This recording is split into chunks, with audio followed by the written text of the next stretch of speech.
And there we are. We are live. What is up, y'all? How's everybody doing tonight? Thank you for joining us in live from the Viper Den Studios, episode 6. I'm joined tonight by my brother at CG Horror. I really appreciate him joining me. Guests are super cool. It allows like a different perspective, right? It's not just me and what I think. I've kind of spewed quite a bit of that in like the first couple episodes where I just kind of went through, my GI Joe history and the things that I liked and everything like that. And I think it's cool to have other people come on, and then you kind of get their version of it, because we all have our own little like GI Joe world, right? So I think it's awesome that we can kind of share different versions of that, and I think we're like, I know my GI Joe world has been significantly influenced by just interacting with other people, and hearing the things that they have. Like I feel like that some things that maybe I looked at, like, I would want. I'm having a hard time thinking of my example off the top of my head, but I don't know. There's a lot of love for Tiger Force out there, and I feel slightly influenced. Now, granted, Rakondo is an amazing figure, right? The Tiger Force Rakondo and the Tiger Force Tiger Force Outback. That's what I mean. So I started I got so into that one, and then I looked at it and was like, wow, that's a really cool figure. And then when I put him next to other Tiger Force characters and Tiger Force figures, it almost like made up for how much I don't know what it is. It's just something, right? It's just something about that was always kind of put me off a little bit, where I was like, I don't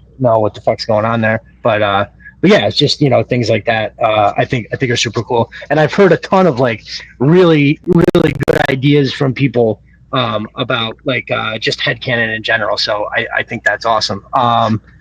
So again, thanks everybody for joining us. What's up, Rock? Here you are in the house.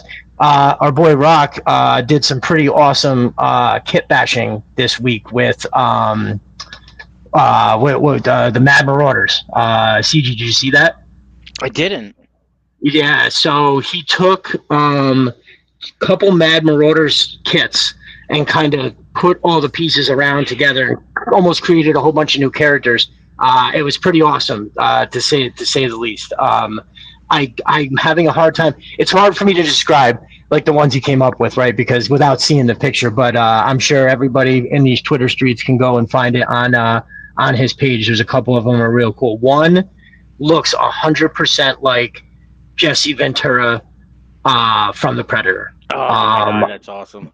It was the first thing I saw, and I looked at it and I was like, yo, what the fuck? So yeah, man, that shit is pretty cool. Everybody go check that out. Yeah, Tiger Force is okay, but too out there with the color schemes. Yes, Stevie, I agree.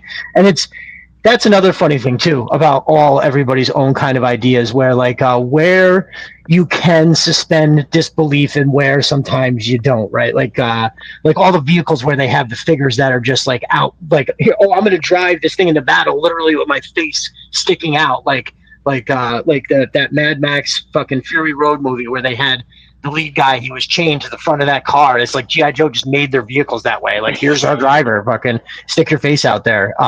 And so like you can either be bothered by that kind of shit, or you just don't even, don't even realize it. I'm trying to think off the top of my head of something that I'm just like, no, that's it. I can't do it. I'm having a hard time thinking of one, but yeah, there's a few. The Triple T and the Havoc definitely stand out as you're Havoc's fully exposed, 100%. I don't know. Those are probably the top two.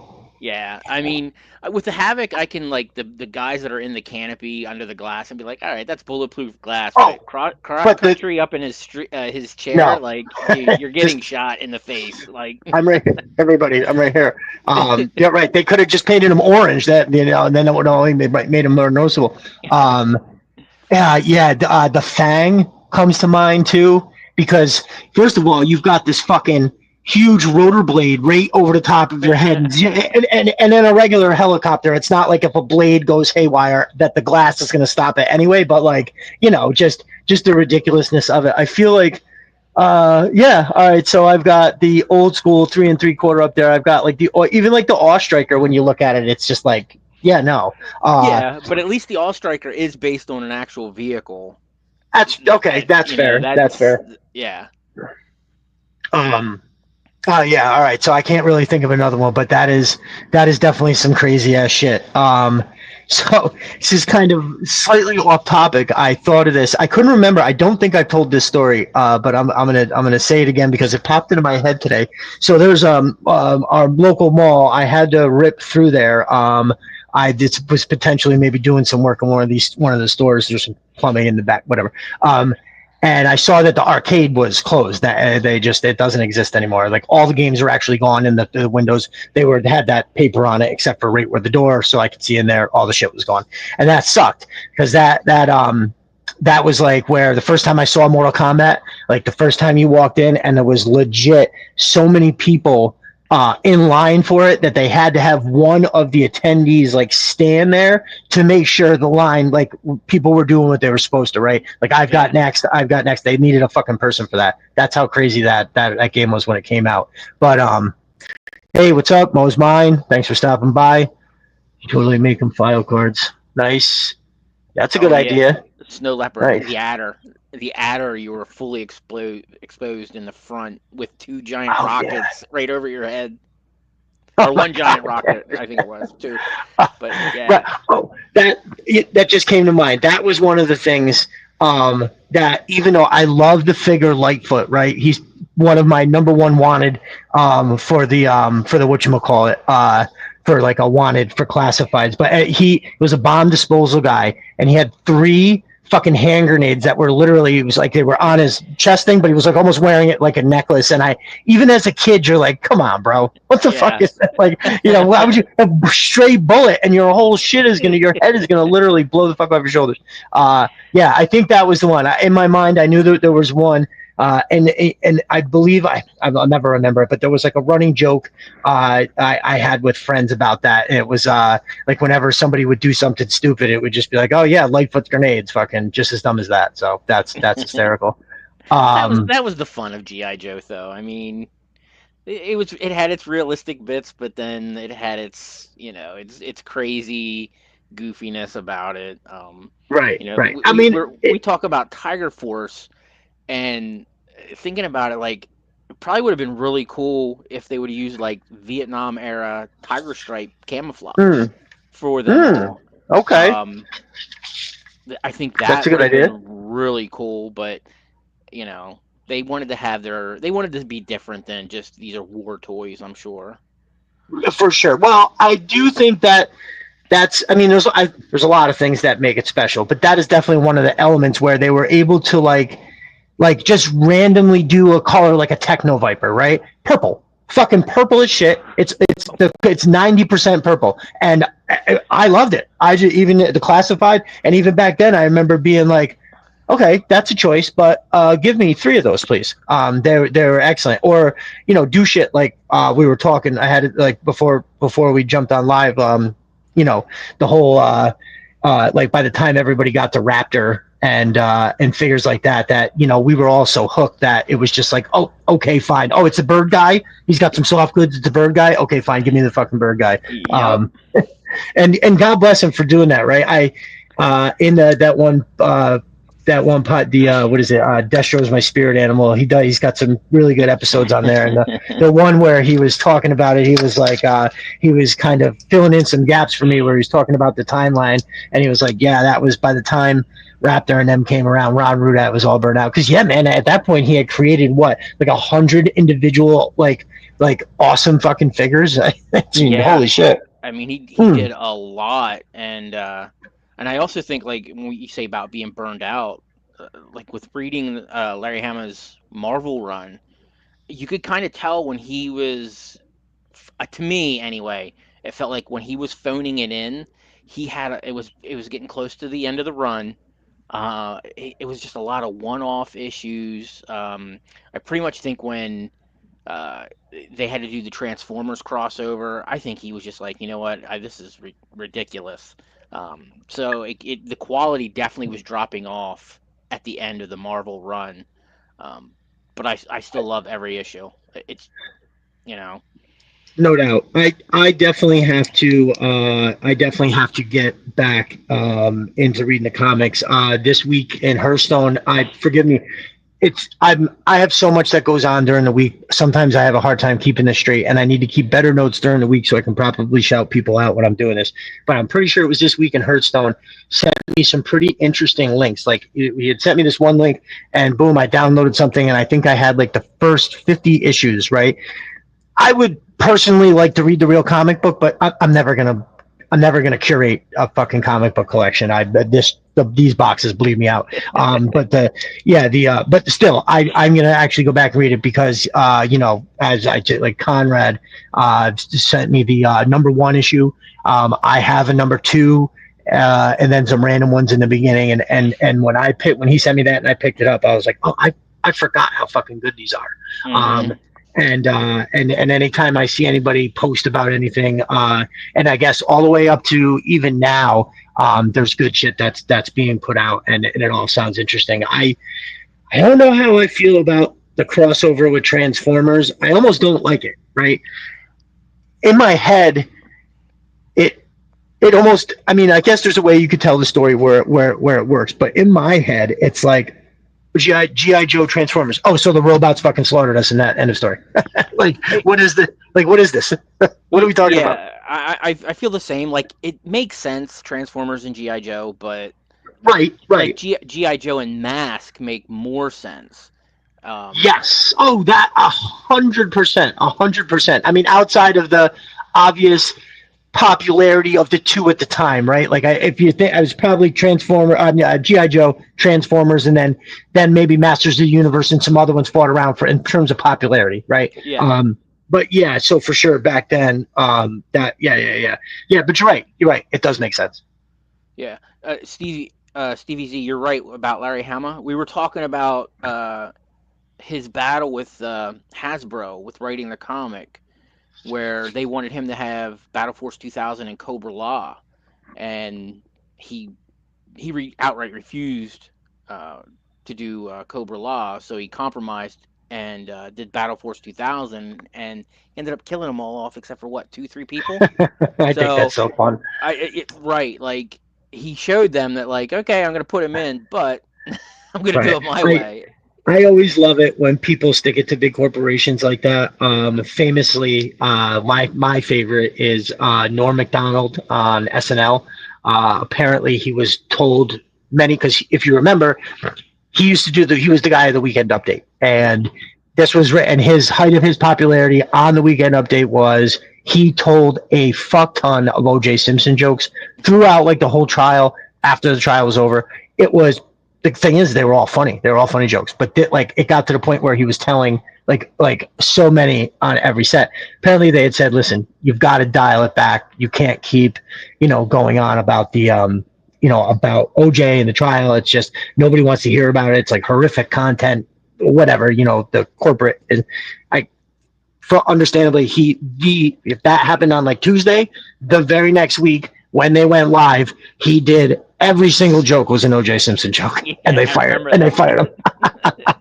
So that's that being, like, obviously, if you have a job, you have a responsibility to do your job, right? For sure. But obviously, he was ready to be thrown out. That was his way of being like, "Fuck you! Don't worry, you don't have to fire me. I'm just gonna leave." But yeah, I thought that was funny. So good for Larry Hama for sticking to his guns, and it's. For all that Ron Rudat did for the figures, right? That's obviously a huge piece of the puzzle. The world that doesn't happen unless Larry Hama does what he does, and yeah. So he's like, I have this thing. I want to have maybe one of our artist friends commission it. I just need to figure out, like, I want to do the Last Supper, but Larry Hama as Jesus, and then Ron Rudat there, and then I'm sure everybody can fill me in on who would belong on the table, but how fucking cool would that be? And for all my very religious friends, I apologize if that's offensive in any way. I didn't really think about that, but yeah, I would like to have that. I think that would be great. And just to double back on the when we were talking about highly exposed things, Big Red, what's up, brother? Good to see you. The Imp. The Imp was definitely one, without a doubt. And then Stevie Z said also the Asp. Now, I love the Asp. But Stevie says, yeah, the Asp, just shoot me upright. Because that thing used to just sit upright with the cannons. I love that thing because you could tow it. right? Yeah. That I never had like any of the missile systems or anything. I think that was my only towable, and I love that fucker. Just a jerk is in the house. Good to see you, my man. What else do we got going on here before I move on? Anything? You know what I'd really like, dude, is if I had like I don't. It's been a long time since I listened to Joe Rogan, but he's got that guy Jamie, who he just who like handles all that right there, and I can just be like, hey, what are they saying? Yeah, and bring up stuff on the screen for us. Yes. Oh my God, fucking Christ, please, holy shit. Now my cousin, who is like if you ever hear me refer. I legit have almost 50 cousins. I have huge families on both sides. I obviously am not super close to all of them, but I have one that is like he's more of a little brother than a cousin. He is my like IT guy. The only problem is he just bought a house an hour and 20 fucking minutes away. So but you know what? He could probably get it figured out where he's just doing it from, up there and whatever. But yeah, dude, he's killing me. He bought this house. He wanted me to do. He needs me to do a few things, and I'm going to help him out, not only because I love him, but he's done all my tech, like local stuff.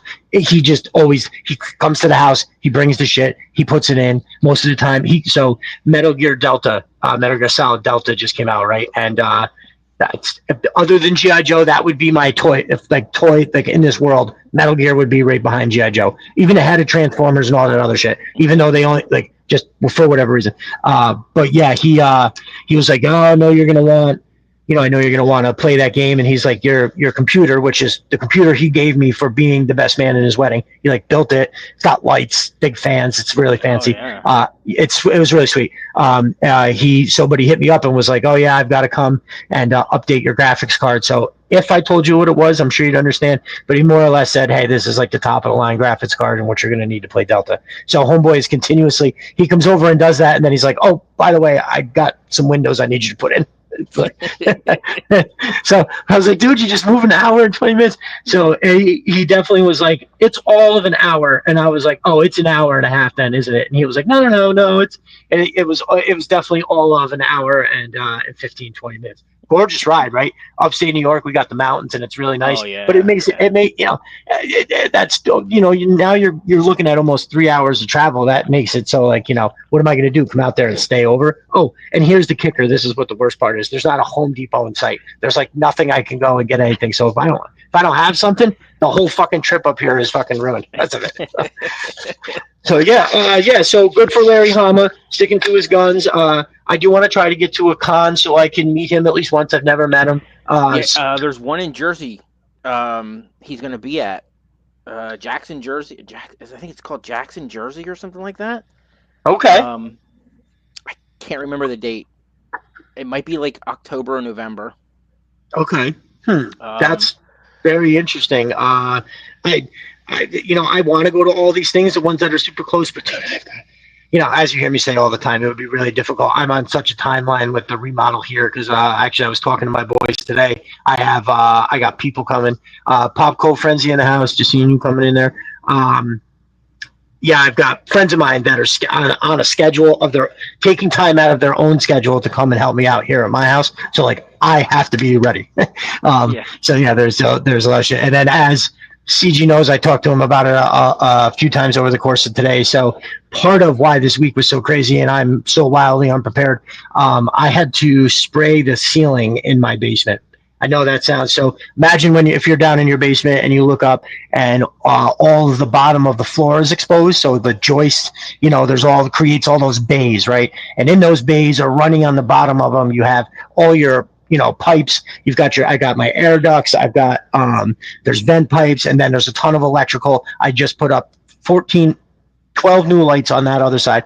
And then the big air duct, right? And, instead of putting up a ceiling, which takes up a lot of room, I was going to spray it. There's a special paint. It's called Dry Fall, and it does two things. It's formulated to stick to just about anything. So all the pipes, the plastics, the coatings on the wires, like all that. And it's dries a very flat matte black. And what it does is it just takes your eye away from all of it, right? You don't see all these different colors and all the shit.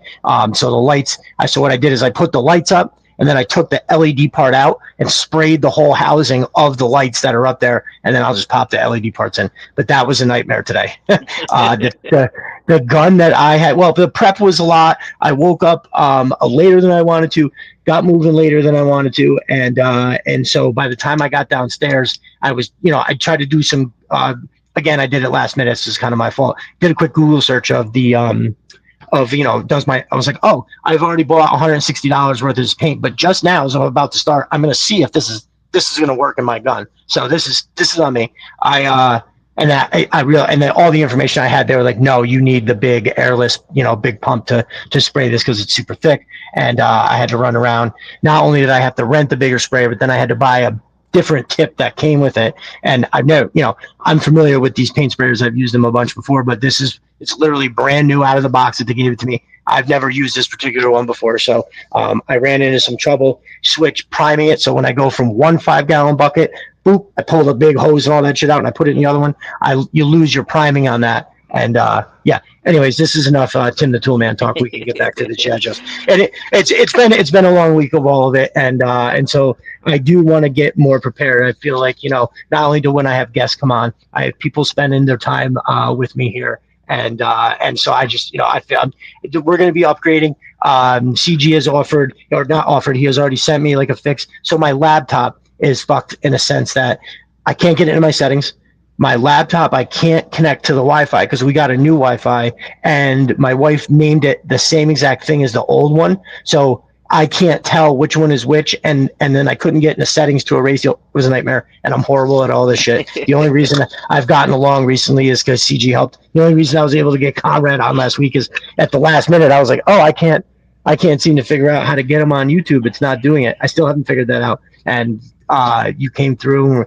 CG sent me a link, and then I kind of went on what was his kind of thing, and he just kind of talked me through what he did and how he got there, and then at the last minute I was able to get there. So thank you, brother. And again, I know I've said thanks 1,000 times, but you've been super kind. The sign, how much I love this thing. Oh, if I don't knock it over, I love this thing. If anybody's watching and you haven't seen this yet, CG made this for me. I was using this. It was literally a piece of foam that I just spray painted my.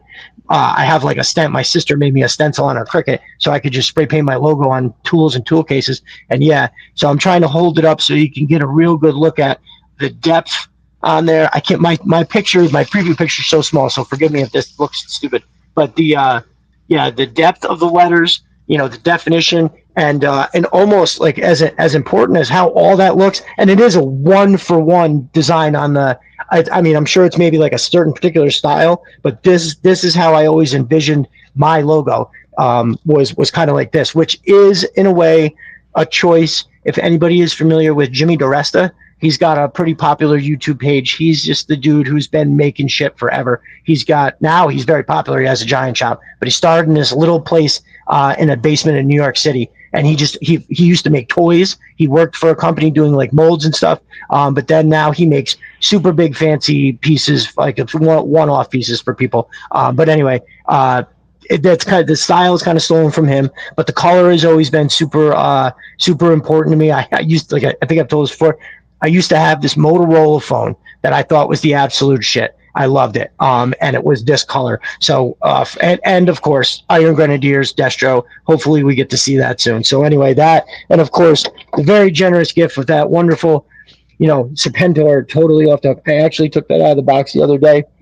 I wanted to see how it looked with a couple other figures in this very small dial that I had built. And I've recently found a couple things that I've done that I've spent time on to get it there, and I go to take the picture, and I'm like, this isn't what I had in my mind. This doesn't look like what I thought it was going to be, and I was a little frustrated. I'll get to that in a minute, but no, thank you so much. The Python Patrol Viper number 26, the Python Patrol Trooper number, I think, 3, and then the Alley Viper, which at that time was number 8. I've since gotten some deals on some Alley Vipers that I couldn't say no to. No, I have a hard time. Saying no to Alley Viper in the box under $20. But also, our tanker friend Ryan Barnhill. So what he did was he got some modular fortifications, and the trench viper.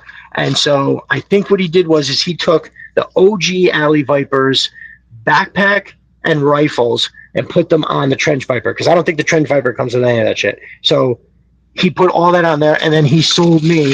Hold on a second. You have a trench viper already?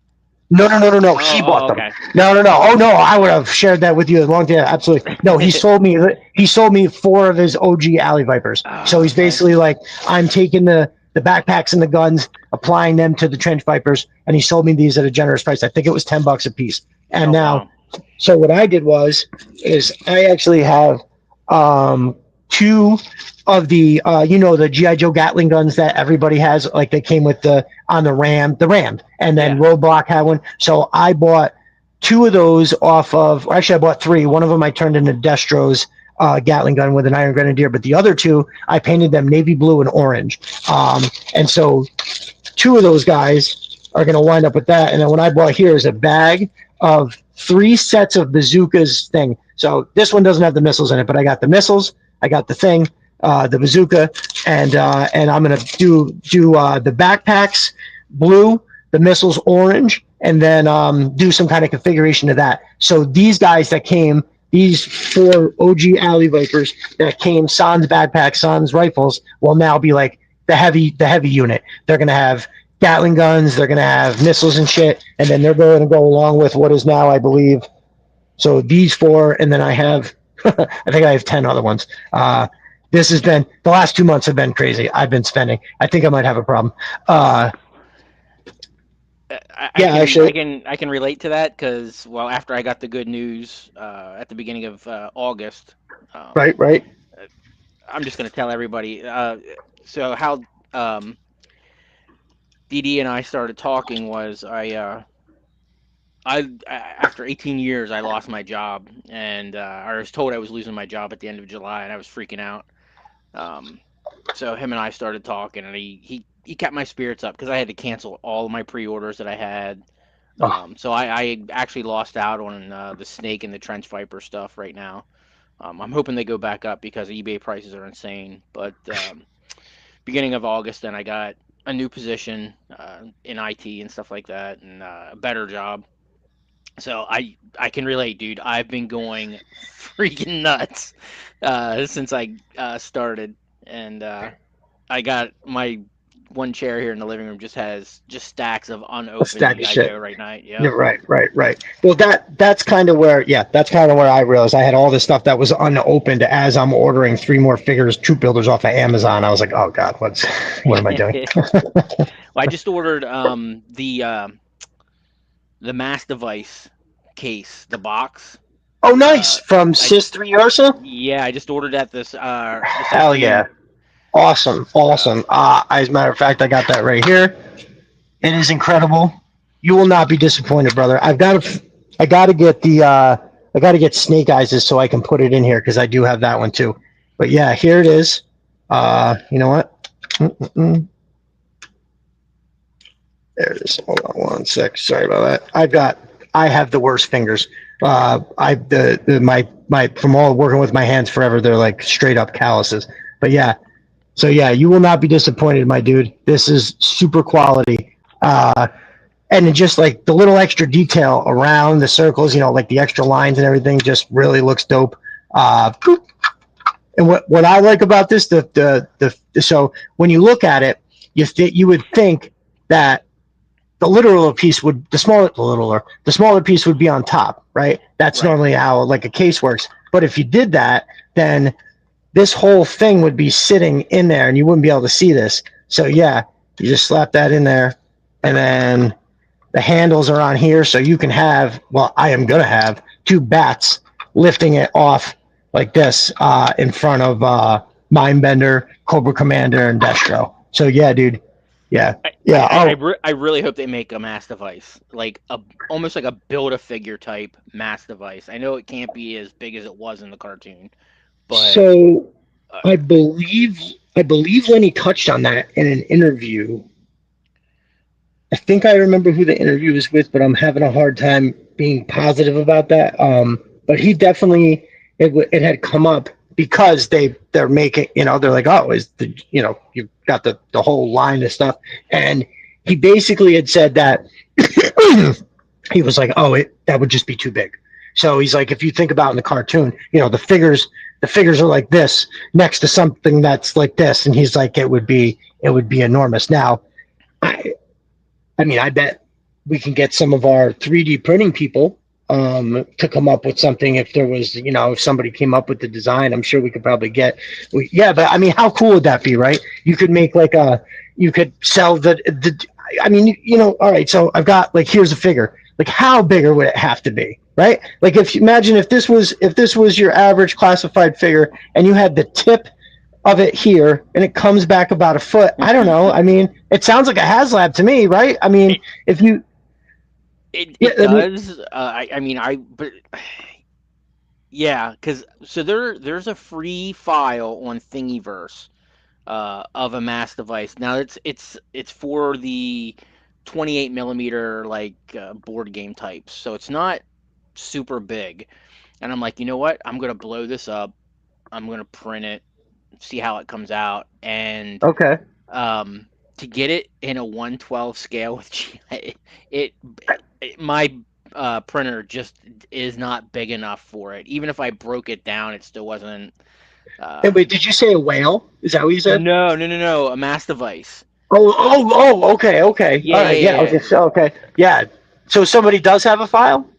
yeah. But it's for 28 millimeter gaming. Uh, Ooh.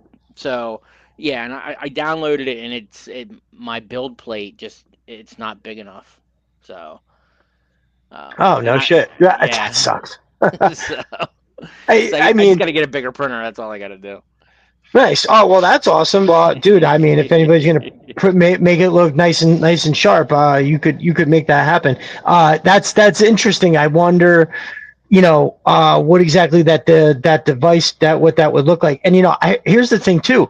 Mo's mind could almost certainly make something like that. I feel like if there was a design, he could make that. I mean, when I look at the Atlas, I go, yeah, yeah, yeah. He could definitely make something. We just have to Absolutely. decide on what it is. Which, yeah, I will talk a little more about that later. But oh my god, every day I've just been so limited on time that I haven't gotten out. I would spend every night. I would come down here and I would spend like 2 hours. So you saw the first like preview that I had put out. You got a little kind of a sneak peek. It's not a full body reveal. That I'm gonna actually be doing tomorrow. Tomorrow night I'm gonna have some shit out. Everybody's gonna get a full proper look at the Atlas. You're going to see what it does, how she moves, and then Monday I'm going to have Matt on, and he is going to. We're going to talk about that. We're going to talk about some stuff that he has. Some ideas that he has for like a something that you could buy to go along with the Atlas as like an attachment, and you know, I, he sent me these pictures and just these, and he's like, oh, this is like quick idea, and it's amazing. They're all really good. I think they're like the Atlas itself. They're all kind of game changing ideas. And how he does it. I feel like he's got a unique vision on exactly what these things are to look like, and it hits hard with me, right? When I look at his shit, it's like, yeah, that's exactly what I want. You know what I mean? Because he's not making anything that's based on GI Joe, right? I'm sorry, that's based on like actual GI Joe vehicles. Aside from the Merc kind of is night landing ish, that's for sure. But all the other stuff that he has looks, the Raptors slightly Skyhawkish, but man, it's so much cooler looking. You know what I mean? Right. But yeah, I absolutely feel like the Skyhawk, the Shadowhawk is the big helicopter. The Skyhawk is the smaller one with that thing is awesome. So yeah, I mean, maybe we could get a mass device from him. But I mean, if you had the proper size printer, I'm sure you'd crack that out nice too. I mean, I'm not good at designing complex stuff. Like I can do signs. Like I've made signs for my friend. He has a huge horror collection, and he wanted the 70s, 80s, 90s, and the aughts. signage for his movies. So I did that for him. Oh, But nice. yeah, I can't. I just Tinkercad. I have a gaming laptop, and Tinkercad will just bog down the graphics card something fierce. So after like a few minutes of doing anything in Tinkercad, I have to like close it out and reopen it. So Oh, no shit. Hmm. but Another week is going by and I still haven't changed my print screen. Like, I don't know what happened. I got that thing and it ran 24 fucking 7 for like 3 weeks straight. I printed out a whole bunch of the gun racks and everything from the downloads I got from Sys 3D Arsenal. And what I was doing was I was buying, or I had just the basic kind of gun racks. And this way I could like spray paint them all the individual colors for like, I think I put in video, I think I put the G.I. Joe ones, which were black and that green, that I thought they looked awesome. Especially when you put it right next to the actual Sys 3D, the crates and stuff. And then the other one that came out really good was I did the navy blue and Viper red, right? Those ones, they came out super sweet. So yeah, I printed like a fuck ton of those. I think I have the Python Patrol was the last one I was doing because I was undecided what colors I wanted to use. And I think I have behind back there, I have the ones that are printed but not painted. And then I have the ones that are outside that are painted. I'm fixing on somewhere in the next week doing a whole video for that's going to be all the Sys 3D Arsenal stuff that I have because it's a lot, and yeah, and it looks good together. The Cobra Claw launching facility is coming soon. I wanted to have that out this weekend, but as I've said 50,000 times, these last 2 weeks have been crazy. Like the everyday workage. I have kids, and by the time I get down here, the best of me had been gone for hours. So I tried to come down, maybe start setting something up, get the figures out, because people, if you don't fuck around, I mean, I'm pretty sure everybody that's in this chat right now 100% fucks around, takes pictures, and knows what it's like. So you know what it's like to, I do these shoots where there's like, a lot of figures, and so I got to take them out of the packages. It's not just grabbing off the shelf. I've got to fucking open. Most of the time I have to take them out of the literal package because so many of them are still boxed, and then start getting them set up. And then, I've spent an hour and a half setting this, moving the lights, doing everything. Now I'm ready to take a picture and I can barely keep my eyes open. So I try to, be reasonable, come down, maybe get set up. And then tomorrow when I have a little more time, I can step right in, pick up the phone and just start taking the pictures. And that's nice. Right. Yeah. But it's just, yeah, fucking A.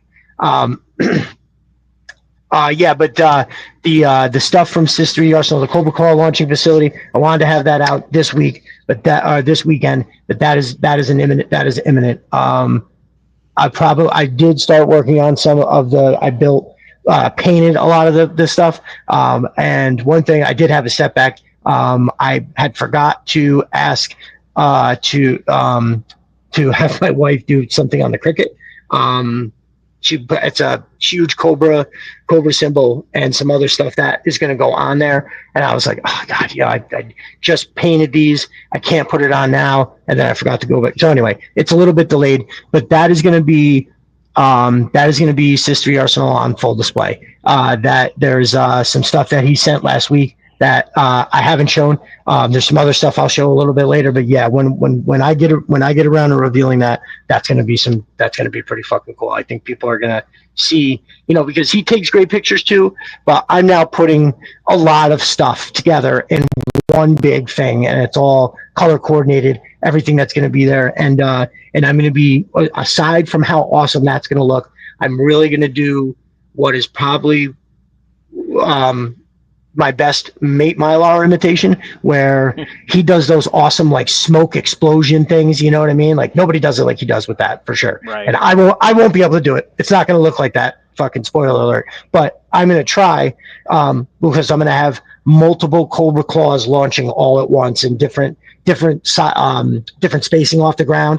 And the one that's going to be closest, I don't want to say too much more, but that's, I'm going to actually have them suspended. I think I think I might use wires. The way that so if anybody, you have a Cobra Claw, right? Have you fucked with that yet? Have you put it in the thing? Like Um, put the I have action figure stands that I'm using okay, okay. to make it look like they're flying. Oh, okay, right. So what I was thinking about doing was when I was holding it, if the figure is it like fits fine, but for these purposes there's an issue. So what happens is if I attach a wire to just the claw itself, the figure sags in the webbing, right? And it doesn't Hmm. look like it's literally the straps are like up off of her like this. It's crazy. So I'm gonna have to get a wire on the figure and have the figure pulling while the way the claw like the weight of it sits down on her so it looks like she's strapped in there. You know what I mean? Right. It's going to really look fucking tits. I'm really, really, really excited about that. I've had it in my head for a while, and and the stuff that came from Sys 3D is really, really perfect. It's literally perfect. He was like, "What size are you looking at?" And I was like, "Well, here's the area. I can kind of adjust whatever whatever you got." And he sent me something that is really great representation of his product, and I'm gonna do my best to do it justice with this Dio build. I think it's gonna be some serious shit. So very excited for that. Oh, I see he's here as well. Chris, what's up, brother? Good to see you. We got anybody new? So I'm not forgetting anybody. I did say Matt. I see you're in here, brother. Good to see you. Oh, Matt from Mosmine had some pretty good advice for everybody the other day. I just want to talk about it real quick. If nobody had saw it, I don't remember what the original post was, but we got on the topic. Oh, it was Big Red. Big Red was talking about he had trouble. He was setting his Cobra Trooper up, and I think what is it? The sight that goes on the top of the AK, that little piece that goes in there. I think it's like Mm. the sight. So It's a whatever no, that it's fucking. a flashlight, I think, actually. Oh, okay. You know what? That makes more sense. So that little thing, which yes, I've had that trouble too. That fucking thing barely sits on it. Fucking falls right off.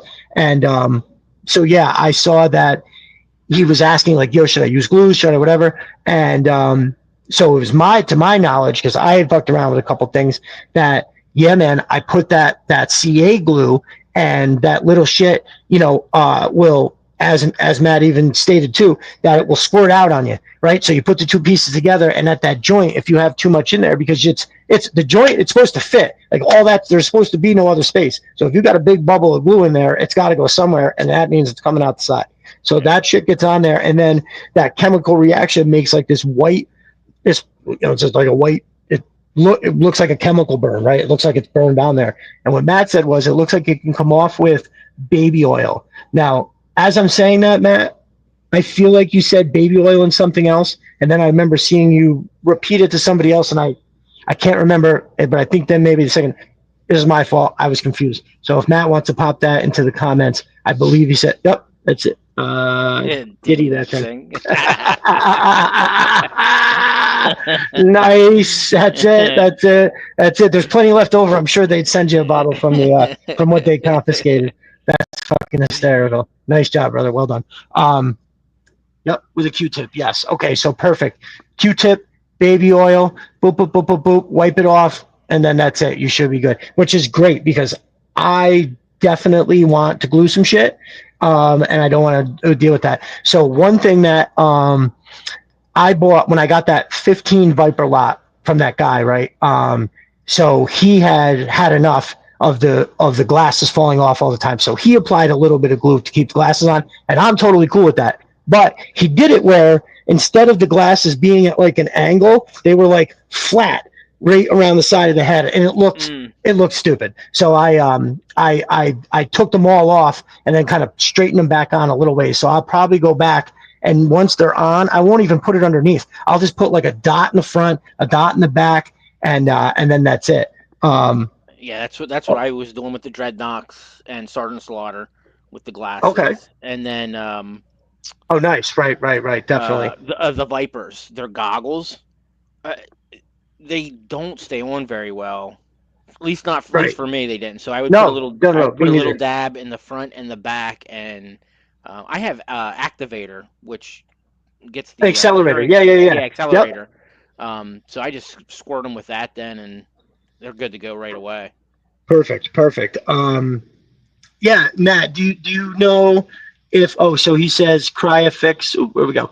Cryofix brand CA glue comes with some detail applicators. Yes, I know what he's talking about. There's these little tips where you can kind of boop boop boop get the tiniest bit in there. That's great. So I've always used Starbond, but I would go ahead with what the man says here. I'm sure that is a top notch product. Cryofix brand. Now, Matt, have you ever used an accelerator and does that change the removal, meaning like if say I got that whiting happening but I used a accelerator on it as well, do you know if that would prevent the baby oil from working, or if you just go all ditty on it, can we make that work? That's because I now that I think about it, the one thing that I did think was fucked, I definitely use an accelerator on that, and I haven't tried the baby oil yet.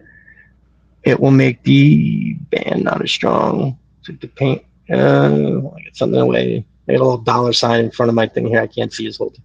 It'll make the bond not as strong. Oh, okay. Oh, no shit. Paint with a heat gun. Oh, nice. Okay. I like it.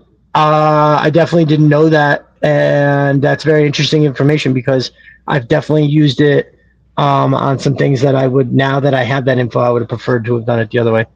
Covers the film is glued, some kind of reaction with the glue. Right. Okay. All right. Well, so we'll see. I have something that I used that whatchamacallit on. Thank you for all that info, Matt. We were definitely hammering you with some questions there.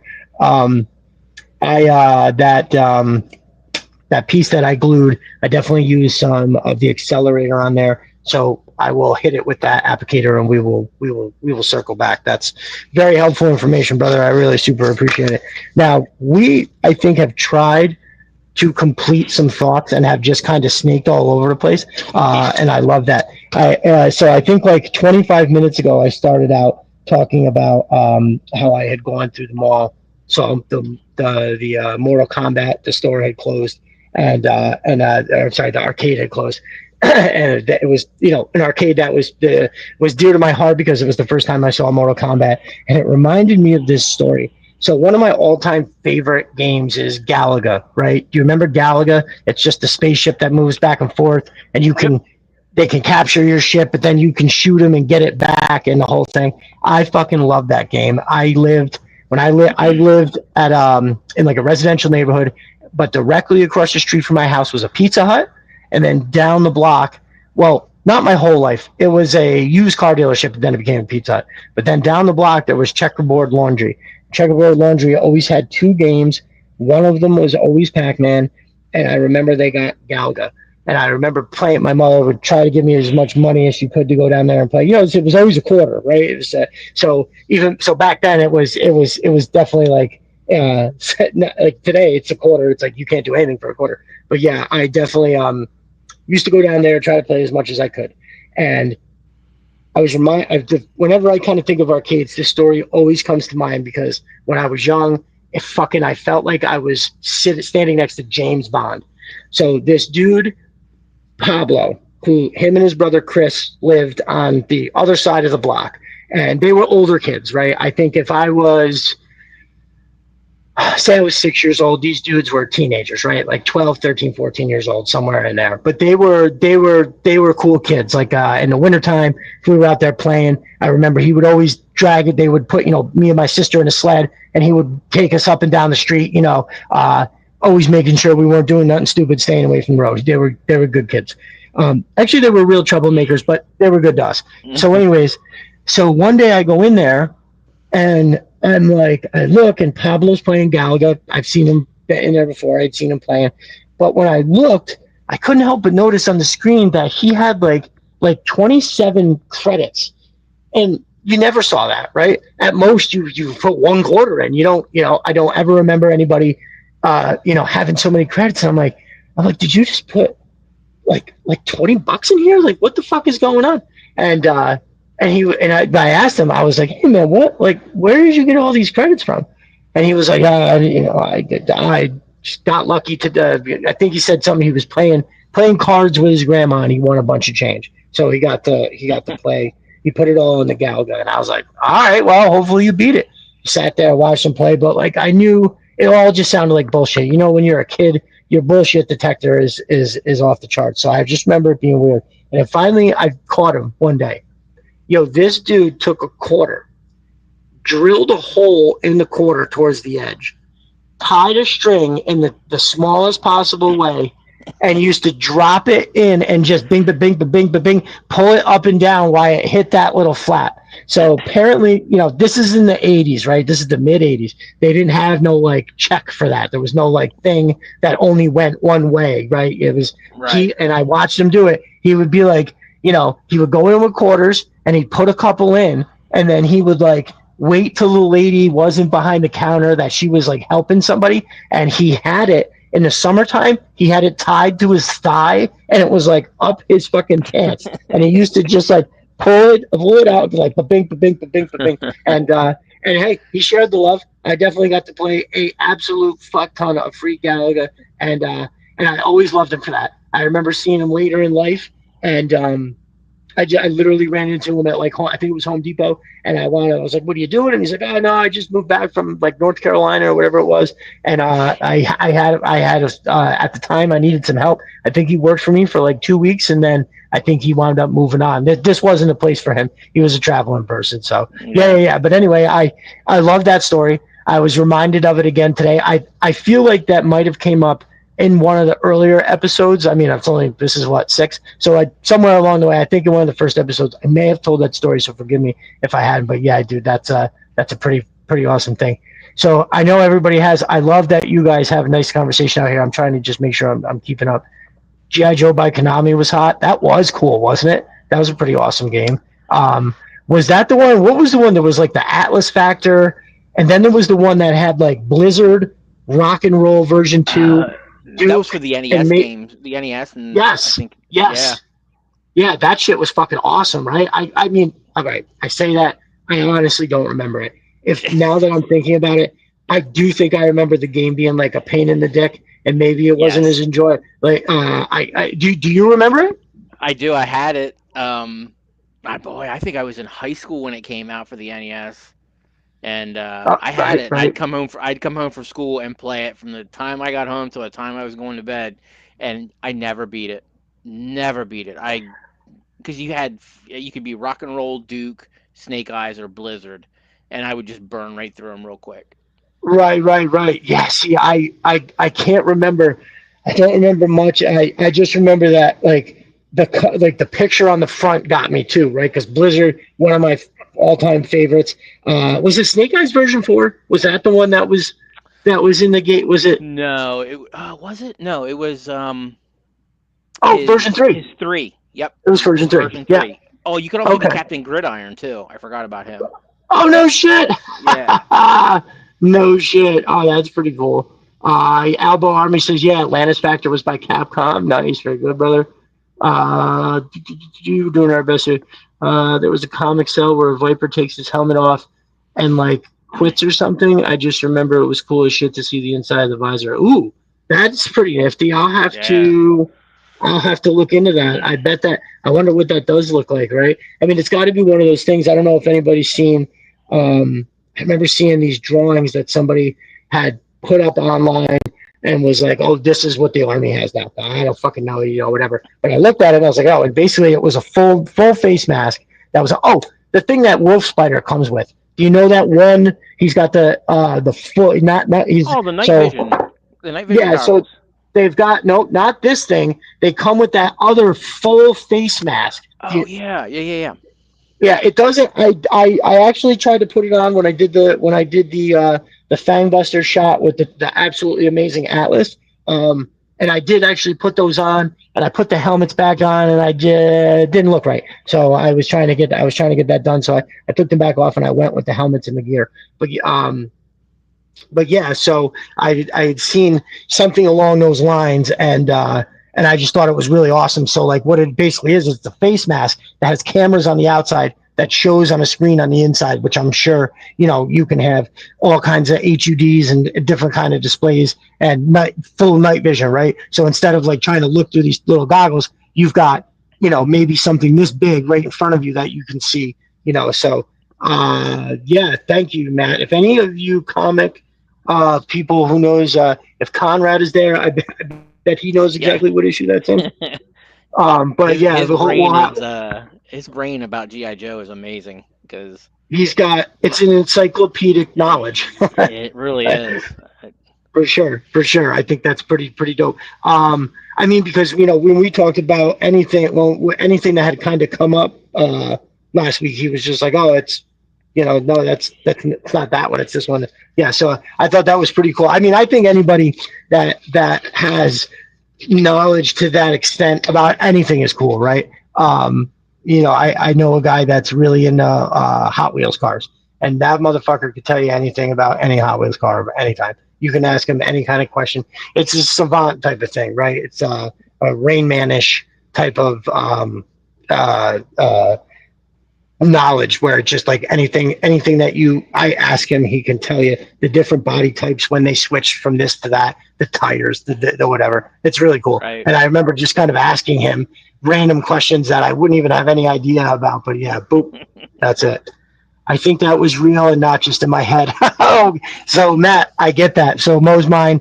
I believe he's probably referring to the scene where the comic cell where we're talking about the Viper taking the mask off and seeing the inside. I've had many instances in my life, brother, where I am 100% like, is that real? did I dream that? So like I go through something where, I'll be on like a job site and I'll be looking for something. I'll be like, oh, where is the blah, blah, blah? And in my mind, I will see the blah, blah, blah. But the blah, blah, blah is not at the job site. The blah, blah, blah is sitting on my workbench in the shop. That's where I saw it. It's not here. You saw it for sure, but it's not. It didn't fucking happen here. So that's nice. So I don't know, Matt. We're going to find out. Like I said, one way or the other, we're gonna get in there. All right. So we did kind of set up some questions, and I think CG's got some pretty good answers. Let me get back to our. So, we'll get right into that. Your top 5 most wanted figures for Classified. I think this is a super cool. And I did write a bunch. I started writing some names down the other day, and my list went through the roof. So when you start looking, you're like, oh, there's like a ton of these things that would all really be awesome, right? I'm trying to think. I think my list is over there. I'll have to try. I don't know if I can find it. I forgot to pull that out. But yeah, brother, you can go in a 5 through 1, or you could just be like, I had a hard time putting that 5 in order. I just know that these are the 5. However you got it, give it to me. Yeah, I don't have any like special order. I actually have 10 of them, so I'm just gonna hit you with 10 real quick. Awesome. I love it. But like, I love Wild Bill, and it's great that we got him with the Dragonfly. But I want a retail release of Wild Bill.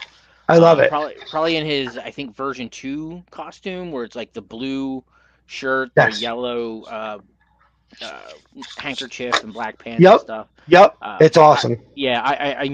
I always loved Wild Bill. I love the voice acting of him from Frank Welker on the cartoon. Like, there was just something about Wild Bill that I always liked. I agree. So I put a post out not that long ago where I was like, I think Wild Bill is what makes the Dragonfly fucking cool. Meaning, like, it's a fine vehicle. The HasLab looks great. You know what I mean? But like, if you remove Wild Bill from the whole aspect of the Dragonfly, I'm just not so sure that I like it as much, right? I think having that motherfucker in there is what makes that thing cool. And I do. That's a good call, brother. And the one that you're talking about too, with that blue, is really sweet. So I don't know. Let me see. I gotta look at this real quick. While we're talking about Wild Bill. Yeah. So I have. Go ahead. Oh, go ahead. Well, I was gonna say part of my very limited 3 3/4 collection that is outside the package.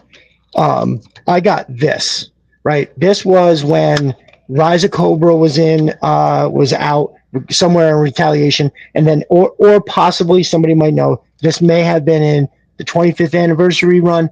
I'm not sure. Either way, it is a Dragonfly that is cool as shit.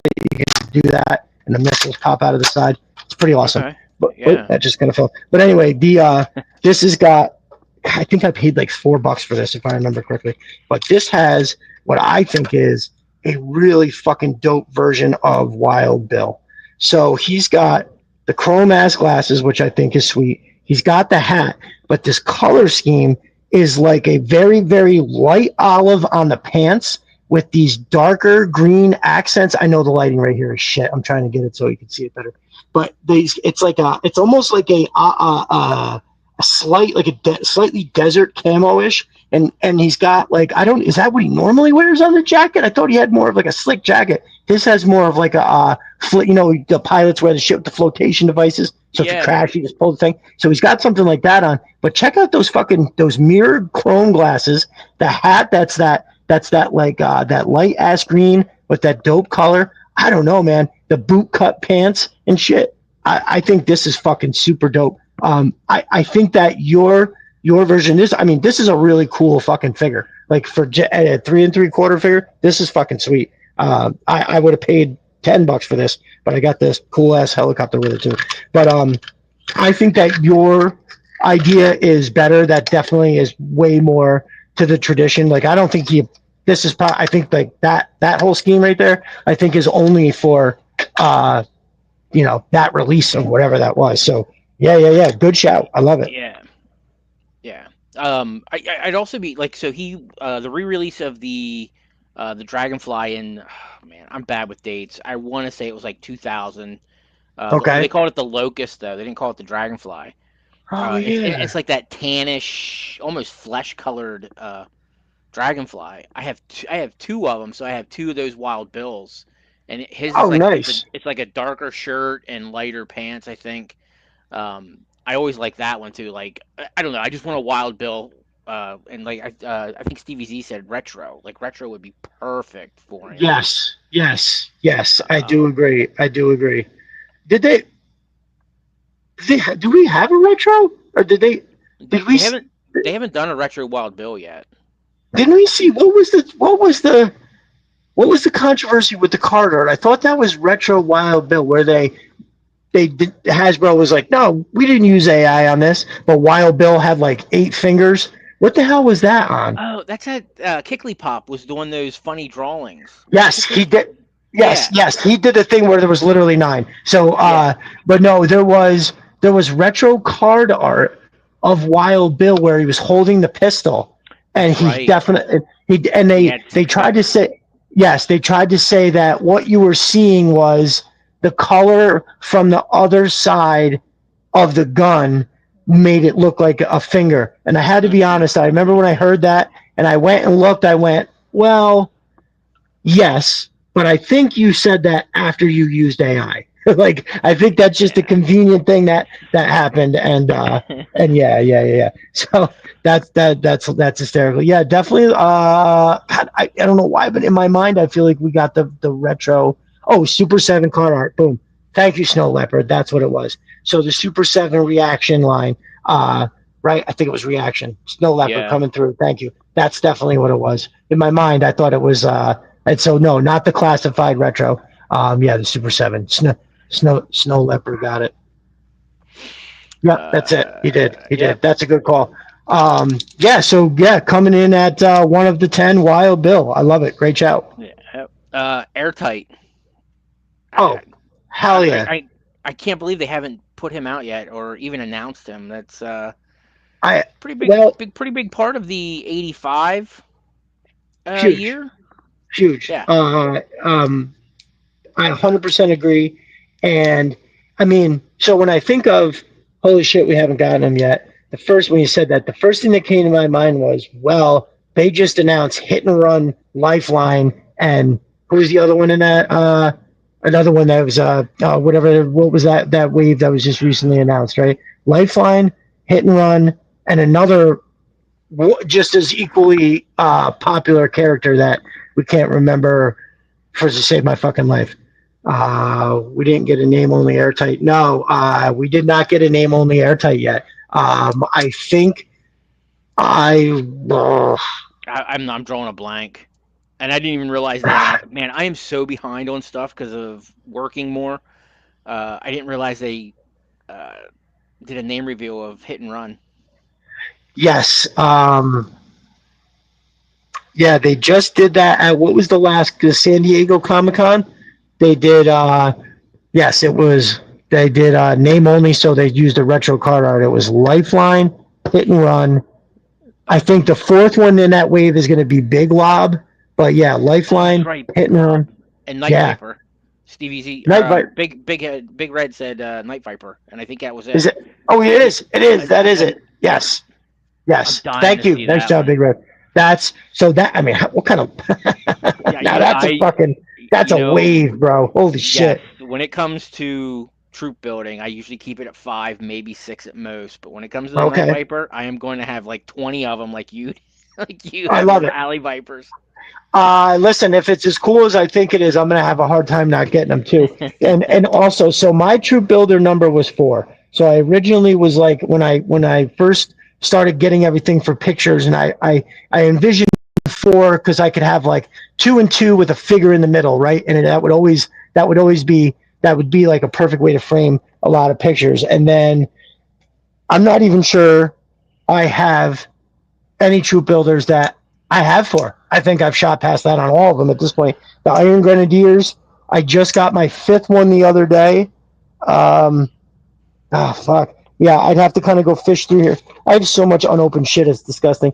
Techno Vipers, I only had 4 until last week, and then I got the 5th one.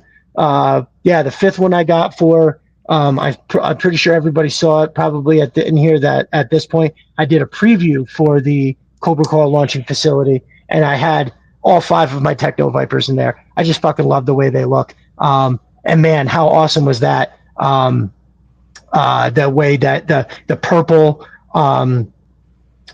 chemical bottle with the wrench on it, and with the Techno Vipers, man, visually that was super, super appealing. But what makes that whole thing 100% is all the awesome shit from Sis. So that's fucking great. But yeah, so I'm definitely not sure. All right, so I guess some of my Python Patrol Trooper, I've only got 3. I've got 5 bats. 4 Techno Vipers. All right, so there is a couple troop builders that I still have coming in at 4. But so one thing that I skated by, I know I'm jumping around a lot here and I'm holding up your list, but something that I've been meaning to put in a post or kind of say. So I can't believe this didn't happen. So, it's a lot of shit here. My wife sees all this. There's shit that shows up in the mail literally daily. Whether it's something small from Amazon, like the other day I got a bunch of these little laptop things. I know I get them big ones from our man Dice Man, but there's these other ones. It's a 3 set, comes with they're die cast metal. It's one's a tablet, one's an actual flat phone with a screen, and then there's another laptop.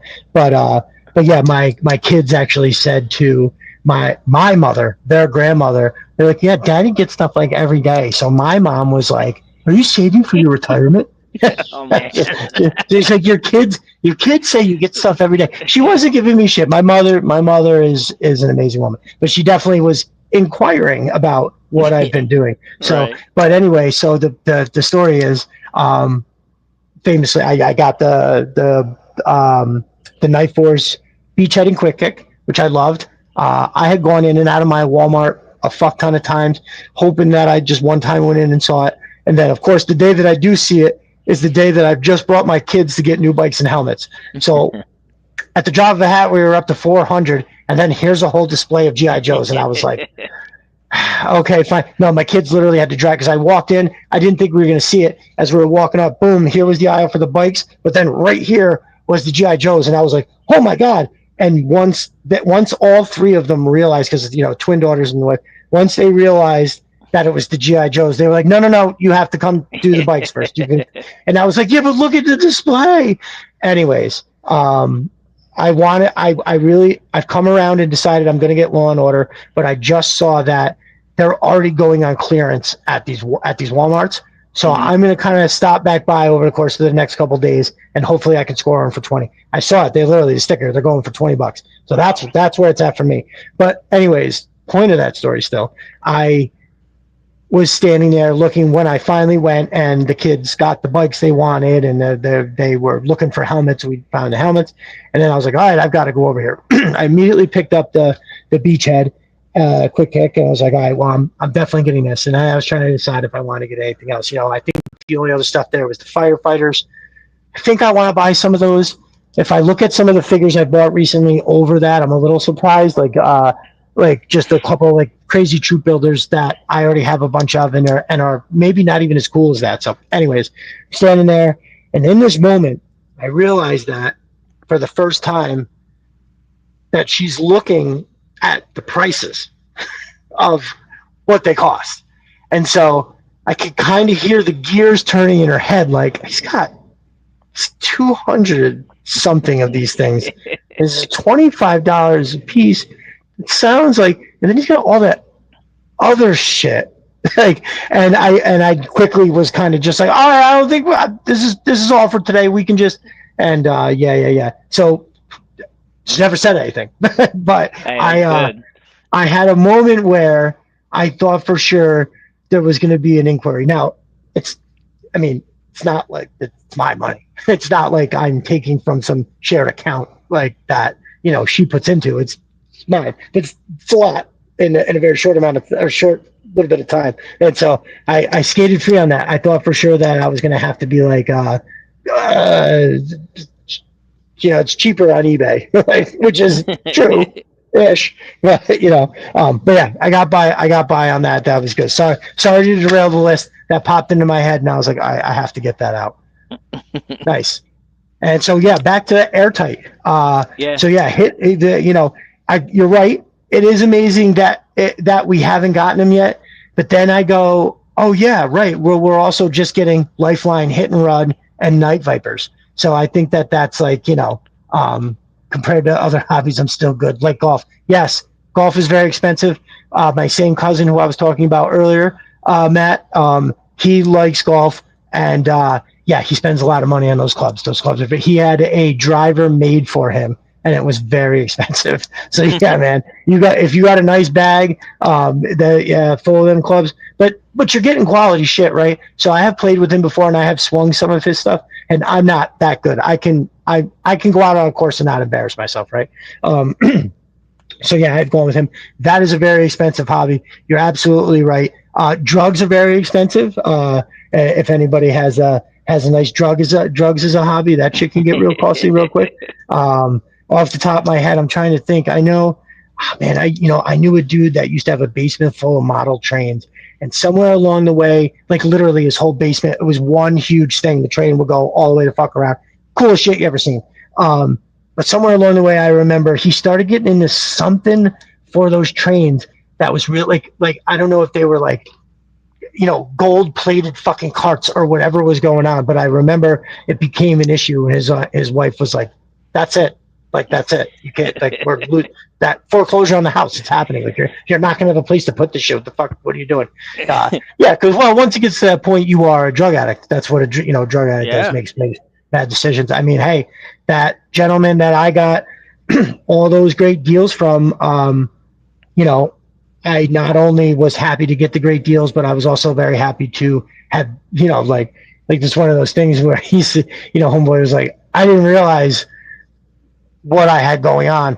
And, he also, he lost the job, but then figured he was going to have something soon.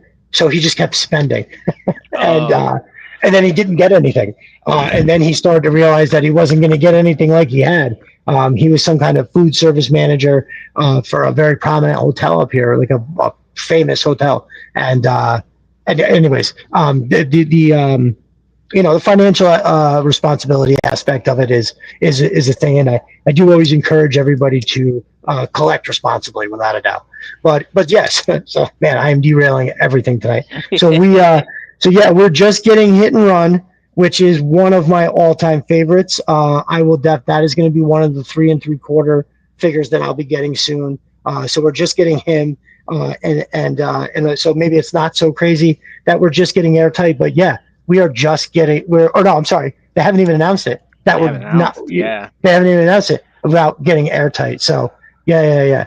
That show at the PSA. Hey man, for real. Like everybody, the thing about having an addiction like that is you don't realize you're in it until somebody else says, "Hey, the fuck are you doing?" Because you're just scratching that itch, and sometimes it feels so good, and you always need somebody else to be like, because a friend isn't always there to be super positive and uplifting. A friend is also there to give you the hard truth, and to tell you, Yo. "Hey, Yes. you are fucking it up. You are fucking it up right now. Your wife is pissed." And I've plenty of friends who have made plenty of poor decisions over a multitude of things, and all of those bad decisions were born out of the fact that nobody was there to offer a little bit of perspective and be like, "Hey, man, that's probably not what you don't get in your car and drive right now.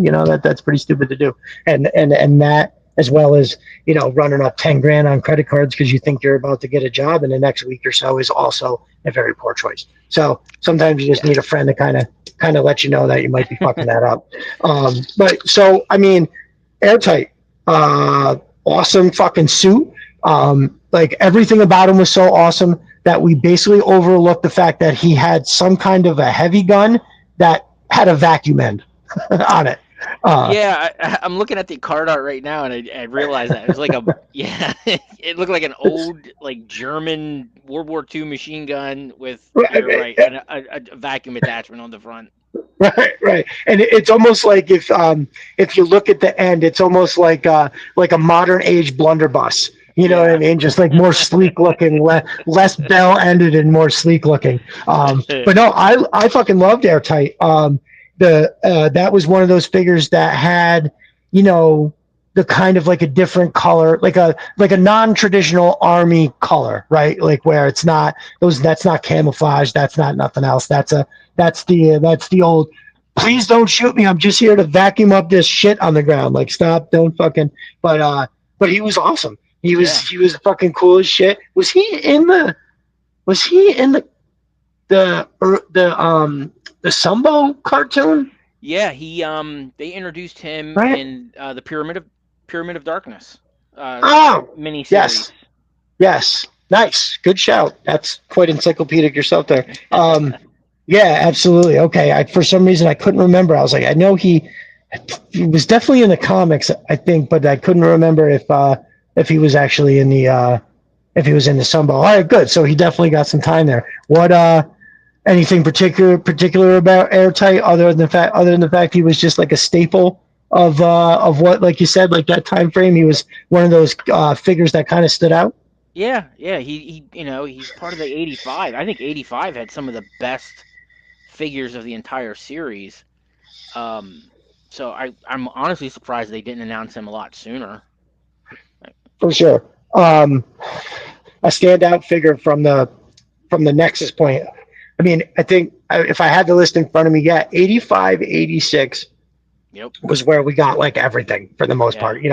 Obviously the earlier years we have the OG figures that went from being Commando, listed as the name Commando, to Snake Eyes, right? They put the character to the figure, and then kind of really changed the game with all of that. And right, because was there any kind of action figure in 3 3/4 at the time that shit came out with? Like I'm trying to think, oh, Star Wars was Star out, Wars was right? 3 3/4. Yeah. Right, yeah. Now I say that, but okay, and that was a pretty popular. That was a pretty popular line as well. But yeah, I Yeah, mean, but if you I think, mean, by 85 though, Star Wars was done. Like Return of the done, Jedi was 83. So right, the right. sales were, He-Man was at the top. Apparently, I never realized this. I always thought GI Joe and Transformers were the two biggest, but apparently He-Man was on top from like 83 to 87 Huh, huh. with the most sales. Yeah, Netflix has all these great documentaries on the toys that made us. Right. So Yes. Yes. there's a GI Joe episode, and they talk about all that and stuff. You know what? I watch that, but like when I watch something at night, it's a sketchy at best version of watching it, meaning like I'm fucking and half asleep, and most of the time I fall asleep. But yeah, you know what? I gotta circle back to that. That's a good reminder there, dude. I appreciate that. Yeah. But yeah, dude, airtight part of the nexus point of the golden age of Joe. Yeah, big red. Actually, hold on, I think Big Red just said something like that. Yeah, 85's got the classic, but 86 is the golden year. Yeah, brother, I agree. That's what's up. Yeah. So comments are tough, right? Like so many happen in between that. Like what I'm looking at right now are answers to questions that are way back up. So I'm trying to jump in a little bit. I definitely I think if Stevie Z gave me a good recommendation, you know, try to interact more with the, you know, with the comments, but the flow of the two people going back and forth, I think, you know, you don't want to spend too much time trying to dial back into what that is. Ooh, the Mamba Pilot. Ooh, that's a good shout. Wild Weasel, Purple Bob Can. Yeah. 85, 86. Everybody seems to agree there that we're looking at that. Pop Cold Frenzy in the house. If I didn't shout you out yet, I know I've seen your name there for a hot minute. Toxo Vipers to go with airtight. Yes. And there's a funky paint scheme too. Oh my fucking god! Arguably the funkiest to a degree. Yeah. You know what I mean? I can actually. So hold up. I'm pretty sure I've cracked this out before. So this is what's left of my original figures. Yeah, I did. I talked about it last week. But yeah, since we're talking about it, but yeah, there he is. I don't have the helmet though, and the back. I don't have any of the extras. But the figure itself, it's a little dusty, but otherwise he's good. So when you look at that teal, like it all goes really. The colors go really well together. I didn't really realize he got these bright red gloves though. Totally opposite. The boots are dope. They're like all black with that cool ass pattern on the back. But yeah, dude, that purple's crazy. He's got that, you know, any kind of thing that looks even resembles a balaclava gets my full attention. And yeah, all these little extras right here. So yeah, that's an excellent shout. Toxo Vipers, you know, they're out there in this nasty chemical field. Because, you know, we in the 80s, you know, like chemical warfare and the nuclear holocaust was a big topic. And so, and having like having these you know, troops that were ready to deal with these kind of things, like what was going on in real life, you know, because when you're a kid, you make these leaps, right? Where you're like, oh, I heard on the news that they're using this new gas. Airtight would have taken care of that. So now all of a sudden you're like, oh, that's why we have airtight, because there's this fucking nerve gas that they're hitting people with, and fucking airtight's got to get it. So yeah. And I've said this before. I had a lot of the figures that didn't have guns. I don't know if it was a conscious choice. When I look back, I think it might have been maybe where like my mother's not anti-gun or anything like that, but like I definitely think I got a lot of figures that didn't have guns. Let's just put it that way. So I'm familiar with all those. Yeah, but Toxo Viper was dope. That helmet was amazing. Had that crazy cool little visor that was like bright yellow, and it just had those big pot. Like it sat on his head. It's one of those things that in a vacuum, it's fucking ridiculous. You know what I mean? But like, because the hook is in us so deep that they could just give us anything at that point. You're like, yes, just keep shoving it in there. Like I posted something not that long ago, and I don't know if enough people saw it. Maybe just nobody, but it was that scene from Transformers where, what is it called? The Constructicon gets put together, and then he's eating all the stuff off the ground, like he's just inhaling it. And I made a post that's like, and it was everything he was eating. It was like, oh, here's G.I. Joe and Sister E Arsenal stuff, and you know, Mosby. And I just, you know, you're just eating all this shit, and like, yeah, and that's what it is at this point, where I'll just consume whatever it is that they put out. And I had said the other day too that there was like a couple figures that I was like not interested in or even fully out on, and then I wound up getting anyway. For one reason or the other. Most of the time it was for like, okay, I need this I shoot in mind, I'm going to need this figure. And then I wind up going and getting something that I didn't want. And every single time when I get it and open it, I go, this is incredible. I fucking love this. I can't believe I wasn't going to get it. Like this dude right here. I got this sitting right here, Crystal Ball. You know, I was like, you know, I didn't know enough about the time about maybe it was going to be one of those figures that was going to be hard to get, and maybe you want to have one or whatever. But at the time I saw it, and I was like, yeah, it's crystal ball. What do I want with that one for? And then Yeah. after a while, I was like looking at pictures and the more pictures and stuff that came out, I was like, that's kind of cool. And then once I saw, is it the Ghost Viper? The Ghost Vipers, and I was that got the dire technology. I was like, oh, he's got an army now. Oh, I have to have this. So now, I'm like, all right, because that's one of those things. I'm actually surprised I like it as much. I'm a little more to the regular traditional military style of stuff, and this is kind of far out there with the green shit and all that other stuff. And it's still, I don't know, the dire wolf with the with all the green shit, with the dire technology. I just thought it was really awesome. I was like, all right, I got to get one. So I ordered Crystal Ball because I needed them to lead the army that I'm going to fucking buy. And so I got them and was like, holy shit. I just slipped it out of the package. I didn't actually fully take it out yet. But yeah, man, he's fucking incredible. So it's, one of those things where like, yeah, they'll just put some, at this point, I'm just, I didn't buy a Sarge Mercer. I don't think I'm going to get that. I don't know why. I just look at it and I'm not. I can't. I don't. I don't know why. I always thought Mercer looked cool. I never had the Renegades 3-pack when I was a kid. Me neither. I think it's cool. I think they look cool. Even Mercer looks all right. It's like a good face sculpt, and the Sarge is awesome. Don't get me wrong, but for whatever reason, when I look at it, I go, no, I don't. Yeah. It just doesn't. I think it has to do with my mind immediately thinks of all the setups, the way that I'm going to ultimately display everything, and my mind goes, that doesn't fit anywhere right now. And like all these other things, something will come up because they're in like a desert camo, I think. And once we start getting desert scorpions, and hopefully we get our brother Cletus a Cobra is a huge proponent for the Desert Trooper. And he's got a bunch of those in the 12-inch that he's kind of customized, and they look awesome. Hopefully you guys have seen it.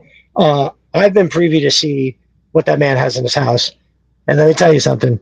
It's fucking amazing. I'm not sure anybody has the collection of top-tier elite collectibles in the proper cases displayed. I don't think he'd really mind me loosely mentioning it.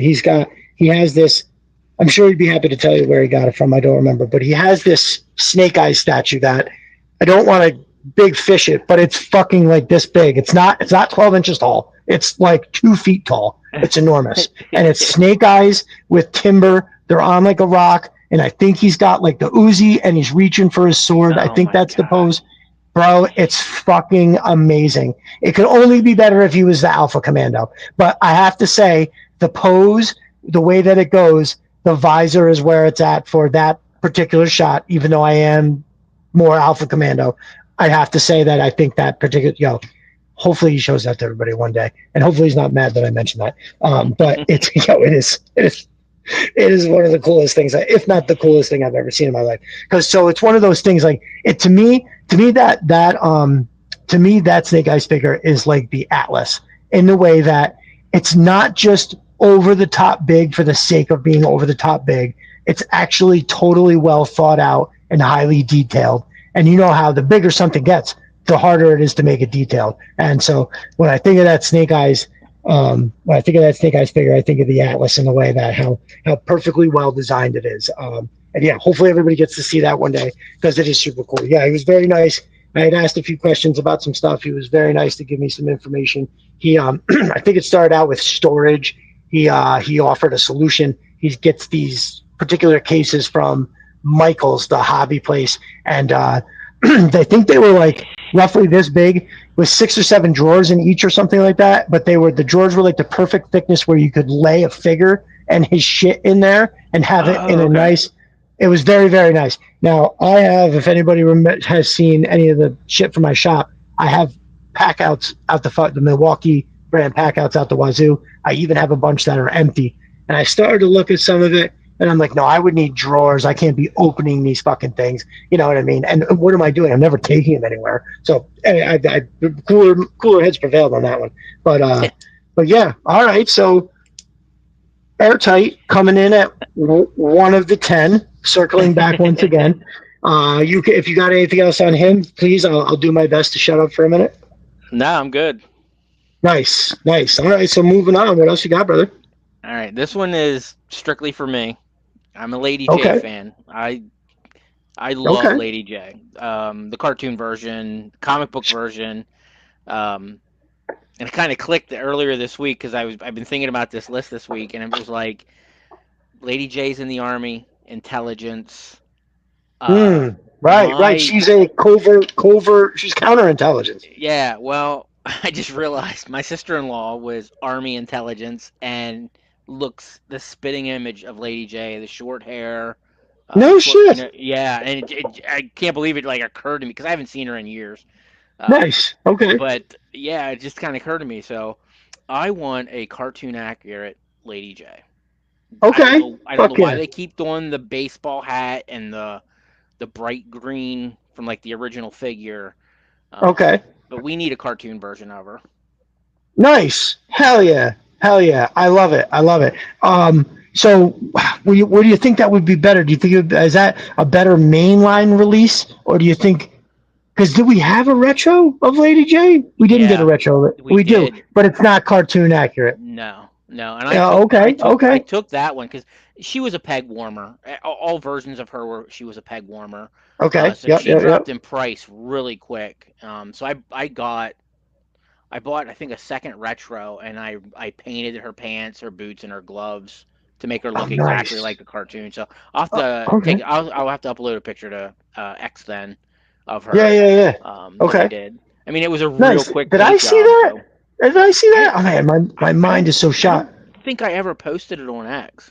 Right, right, right. Okay, Uh, yeah. No, well, you got to get that out a little later if you can. Well, no, by the time we get off, it's going to be late. We're old men, bro. We are way and past our bedtime right now. the gummy started kicking in on me. So Oh, nice. There you go. There you go. Yeah, that's it. That's my only vice anymore. My body don't handle fucking booze. I was also a real crazy person. Like when I drink, I like to I get loud, and as you can only imagine. You see what I'm like now, just sitting here, just taking some dab hits off this pen. Yeah, yeah, yeah, yeah. So I don't need that shit no more. I mean, like my cousin got married, and even then, I was like, I was gonna drive home, because we were close to home. I had my kids, and I was like, yeah, I don't give a fuck. Like this, if there was gonna be a time, this is gonna be the time. But also, I don't know. I feel like I might have said this before. I also started having allergic reactions to it, meaning like the last like two times I sipped any booze, I took a couple sips and then my face would get like beet red and my arms mm, and shit would start to get all itchy. It was legit. It was some kind of reaction. Now the thing is that it's to the alcohol because I always keep like a 6 pack of NA beer. They got crazy good NA beer, and I can drink one of those, and that's all I ever want. Like in the summertime, I'm out. I just get done mowing the lawn. I'm fucking cleaning up the garage. Hell yeah, I'll throw back one of them NAs. But if it was a regular fucking booze, my face would get all red. I'd feel like shit for the rest of the day. And even before my face started turning red and all that stupid shit, I legit was getting 3 day hangovers from like 2 beers. Like the very last time I had this much vodka in a rocks glass, and not the next day, but the day fucking after, I still woke up and I was like, oh my God, like what the fuck? And that's when I was like, that's it. I can't deal with this no more. I'm too old. I don't want to feel like shit. Yeah. Yeah, yeah. And with kids too, you just, kids are kids are a lot and you got to give them your all. I like to think I'm doing it right in the sense that I try to realize every day I only have one fucking chance with them, so I can go back to doing whatever the fuck I want once they're gone. But yeah, so Sister the Arsenal photo boxes at Michael's. I keep my figure accessories in them. That's correct. That's what they are. Cool. mm. So they're a universally loved thing. That's pretty awesome. Thank you for that info. I couldn't think for the life of me other than the fact that they were at Michael's. So thank you, Chris. Yeah. So Lady J, Yep. cartoon accurate. I think that's amazing. And dude, I'm sure you are not the only one on that. Now, also, I think I may have said this when we were talking offline. My mother also looked like Lady J. She did not have the same Lady J voice, but she definitely always had that short hair, and it was brown short hair. And for whatever reason, the face was close enough to, as a kid, we always joked around that my mom looked like Lady J. So, and you said what, your sister-in-law, right? Is that what My you said? sister-in-law, yeah. Fuck yeah. Yep. All right, man. That's awesome. I absolutely love it. But yeah, so cartoon accurate Lady J. I think that's an amazing shout. Anything else on cartoon accurate Lady J? No. Sweet. So what's next? William the Refrigerator Perry. Yes. Um, Yes. that was a mail away. I had him. I was lucky enough to have him. Just a just a cool figure all around, and Big with the football sledgehammer, right? That fucking thing was cool. that mace that was a football, and Right. then Was it? Wait. Right. Yes. it Thank was a you. giant Thank you. mace. Yeah. Yes. Um, Yes. yeah, I just think that would be awesome. I mean, that's definitely a throwback to the '80s. Um, and Gridiron made some really cool football accessories for. I don't know why. I guess for people who wanted to customize and make their own fridge figure. Okay. Um, but I definitely think Huh. William the Refrigerator Perry would be a great figure into the series. So because you have to think, right? If they're gonna go the distance of making it that, it's not just gonna be like, because like there's main figures, not like you can do a mainline release of actual GI Joe guy, right? And give him two little guns and a thing, and you're like, okay. But if you're gonna make the fridge, right? You're gonna have to put something else in there. So we're not only gonna get the mace, we're gonna have to get something else, right? We're gonna have to get some kind of like a fucking God, what else is he know? Maybe I was gonna say a little mini fridge, but that would be stupid. I don't know. Maybe they try to give him some kind of a gun. Maybe they give him some kind of like a helmet or like a body armor that he puts on. I mean, because he's gonna be fucking. He's got to be the biggest one. He's I mean, he's got to be bigger. Well, maybe not bigger than the Sarge. I think that's like a rule. Like in Washington, you can't build above a certain height because you can't be above the monument. You can't make a fucking figure bigger than Sarge. I figured they'd probably use like Gung Ho's body. Because his was pretty big. He's definitely big. He's very noticeable when I have it in my hand. So Yeah. I feel like when I'm holding Roadblock, also Gung Ho's vest is Diesel too, right? So it's definitely got some girth to it. But yeah. I think you're right on that. That would definitely work. Stevie's right. Road Pig's body. Yes. Perfect for a fridge. Yes, that's it. And Mo's hit it right too. A tackle sled minesweeper. Like you could make us a deluxe figure. Oh shit! He can have tackling dummies. Like it's a deluxe figure, tackling dummies, the minesweeper. Oh man, what a fucking idea, bro! Holy shit! Yeah. Oh right. What am I talking about? Body armor. You could easily make that something resembling the. Oh my god, yeah. Oh my god, Nat, what a fucking cool idea to tackle sled minesweeper. That's fucking awesome. Holy shit. And also, bro, I agree. That is a great shout. And the internet is funny how that works. Like everybody, when the San Diego Comic-Con happened, there was that guy. So I guess there's a guy who for years has been, in a nice way, seeing Lenny and them at the Comic-Cons and kind of like flags them down and then makes a pitch for why they should make the William Refrigerator Perry character. And so this year he showed up with lanyards. So there was a lanyard with a little picture, and a picture I think had like his bust, I think, or something. The head and a little bit of the chest, and then a lanyard. And on the actual thing it said the fridge, like all the way around it. And so everybody saw like Lenny and maybe Tony, but definitely Lenny with the fucking thing on.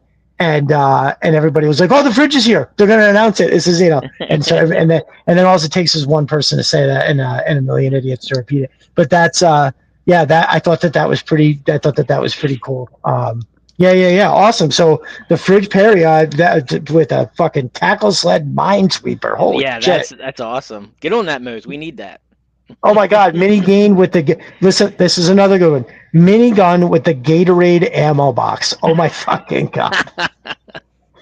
Nice. Football on a chain. Ooh, I like that. Ooh, football on a chain like the original. Okay, I can handle that.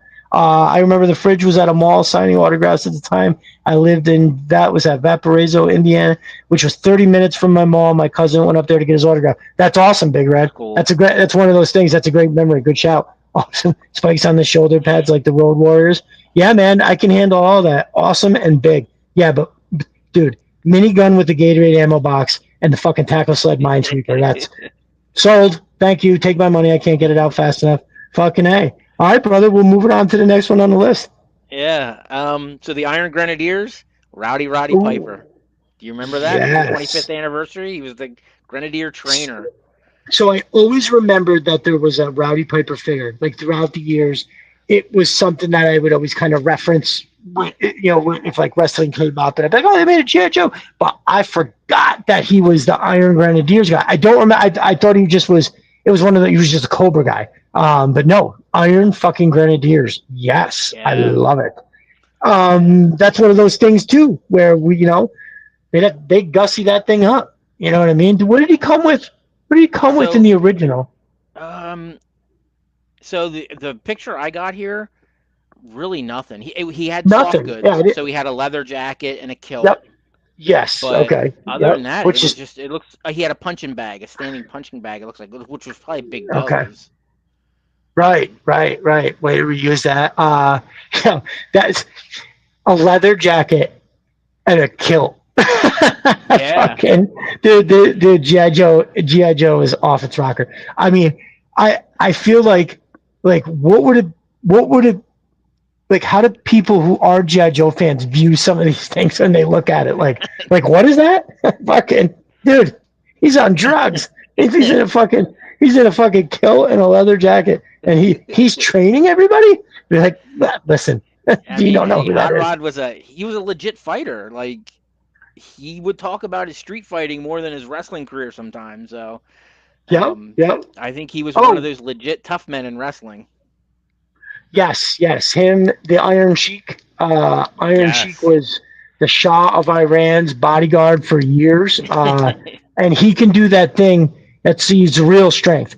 So there's that big club that he exercises with, and you can go look on the internet. He used to throw that thing around like it was absolutely nothing, and then you see that they put that thing in the hands of dudes who are, the biggest, most jacked-looking dudes you've ever seen in your life, and they can barely move it around. They get it back up here, and they're like, oh, shit, and they almost fall over. And meanwhile, the Sheik is just like, and that's just not like, oh, he's good at one thing. This is like, it takes a fucking full body strength to be able to kind of, And one thing about wrestling, too, is like people don't take it into consideration that to fake doing the thing takes way more like muscle, because you're doing it, but then you're also, like pulling your punch, if that makes any sense. Like I mean, don't get me wrong. When you jump off a cage and land through a chair, there's no pulling the punches there. That's just a dude falling 20 fucking feet. That's real. But like, I feel like there's a lot of underappreciated shit with the wrestling and stuff like that. But yeah, Rowdy Piper, legit tough guy, right along with the Iron Sheik. Iron Sheik would have made a cool one too if he trained, some desert troopers or something like that. But yeah, I saw Popco Frenzy mentioned, it makes sense with the Scottish ties. You're right. Yeah, absolutely. That's a good shot. I wonder if that had to be one of the original driving forces or something like that, right? I'm sure that connection wasn't lost in the whatchamacallit. Oop, I just lost half my lights. No biggie. Oh, right. Let me see. I might have a new battery here. Not that you need to see my face in the brightest of lights, but well, I don't know. So these Makita batteries are really sweet. I've got these 2 studio lights. I got a million of these things because it comes with this, and these lights come with USB ports. It's like USB ports. What the fuck? Can I please just get? There we go. So I don't know. We'll see how long this lasts. So that's another good shout. These are these are great figures in the sense that we're gonna get all the other ones, right? That we're going to get the airtights. We always knew we were going to get Hit and Run, Lifeline, Night Viper. We knew they were coming. Maybe it was astonishing that it took so long, but we knew they were coming. So these are the ones that I like campaigning for, right? Now, nobody from Hasbro is watching this, but they have made it clear that they do pay attention to what people say. When they do polls, they look at that shit. Now, I'm sure it's, again, not from just anybody, but it's, the more people that talk about it, the more traffic that gets driven to certain things, and maybe more people wind up voting for stuff like that. So I think these are fucking really cool shouts. And I honestly forgot that that existed to a degree that when you said Iron Grenadiers, I was like, ooh, version 8? Like that was the only thing that kind of came to my mind. Yeah, because that one is that I think I mentioned that last week. And I say that not because I'm super familiar with all the figures. I didn't even know it existed. Somebody else said it somewhere, and I think it was one of the Facebook groups. And I was like, version 8? They made 8 of those motherfuckers? So I didn't go look at the rest of the versions. I just went right to version 8. And yeah, that's the heavy duty gunner. It looks amazing. Yeah. Holy shit. Nice. So yeah, they could definitely, I wouldn't want them to go and change, the whole the way that he looks. I think that I like it if they kept them in like a kilt. And I mean, like look what they just did with quick kicks and the Night Force quick kick, right? Like that was, now personally, I'm probably if I have some figures that I'm gonna try my dye game on, I might dye his upper body black, because even if it looks like he's wearing a skin tight like Under Armour shirt, I'll like it that much more. I think that's just stupid. like no shirt. What the fuck are we talking about here? Like Big Boa always made me crazy. Like Big Boa's helmet is really, really cool, but what's going on with the rest of it? Like I'm okay with them having like a trainer or something, then do something else with the head. What the fuck? But so anyway. I definitely think Big Bo is influenced by Lord Humongous from Mad Max 2, The Road Warrior. Oh yeah. I definitely think that's where they got the idea for him. Oh shit. Huh. That's a great line to connect from one to the other. No shit. Nice. Oh, looks like Rock Lockdown. You really hope you find that somewhere. Are you having a hard time finding the Beachhead quick kick one? Humongous meets Rocky. Yeah, right, exactly. But Rock Lockdown, you having a hard time finding the Beachhead quick kick, whatchamacallit there? Oh, Snow Leopard's got the Persian clubs. That's it. That's what they were. What the Iron Sheik used to do, the Persian clubs. Yep, that's it. That's right. Wrestling isn't as good as it was back in the 80s and 90s. Well, so I haven't been able to watch it for a long time, but in the 80s, that was what me and my dad used to like. We'd wrestle all day endlessly in the living room. My sister was the Fabulous Moolah all the time, and I always wanted to be Hulk Hogan, but I really liked the Ultimate Warrior as well. My dad liked to be the Big Boss Man and Rowdy Piper, believe it or not. So wrestling was always super cool. And then I remember still kind of always paying attention to it through my teenage years. But then what's really awesome is, so I live, just outside of Albany. We have a civic center type of place. It's huge. It's been 100 different names. I couldn't even tell you what the fuck it's called now. It was the Knickerbocker Arena when it first opened. That's what I remember. It was the Times Union Center. It was the Fleet Center at this. You know how that goes. So anyway, so they started having wrestling events there. And when we were just about old enough, somebody realized that the parking garage behind the Civic Center overlooked the rear of the building. And so we would get there at 8 or 9 o'clock in the morning. We'd set up, we'd have a grill going, making eggs and toast and shit, and have breakfast, and we'd be drinking already by 8, 9 o'clock in the morning, tailgating. So by noon, 1 o'clock, the wrestlers would start to show up. And they would get out of rental cars. Some people maybe didn't fly and they drove, so they had vans. And we would yell to all of them down there. A lot of the time, they would just wave, right? They would just, we'd say their names. We'd be like, and they would wave. But we would also have a lot of gems where they would yell shit back to us. And I'm trying to remember who it was. I want to say it might have been Ted DiBiase was getting out of a Cadillac. And he was opening the door for some other he got out of the front, and for whatever reason, opened the back door. Maybe it was just to be nice. Maybe the dude had some shit in his hand, but it was another wrestler he got out. And one of the dudes we were with, my friends are savages.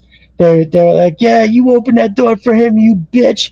And he turned around. It was loud. It was loud as fuck. The echo in this area. So there's the parking, and there was no way. It was, this is in the middle of the day. There's no machinery going on or anything. And it was loud as shit, and he heard it, and he turned around and was like, "Hey, fuck you, buddy, you come down here," the whole thing. And that he was not in character. This was for real. He was swearing up a storm, And he was definitely like, fuck you, jerk off. You can come down here. I'll fucking wipe this parking lot with your fucking little asshole. And it was hilarious. He said, I honestly can't remember. He definitely used the term verbatim. I will wipe the parking lot with your little asshole, whatever that meant.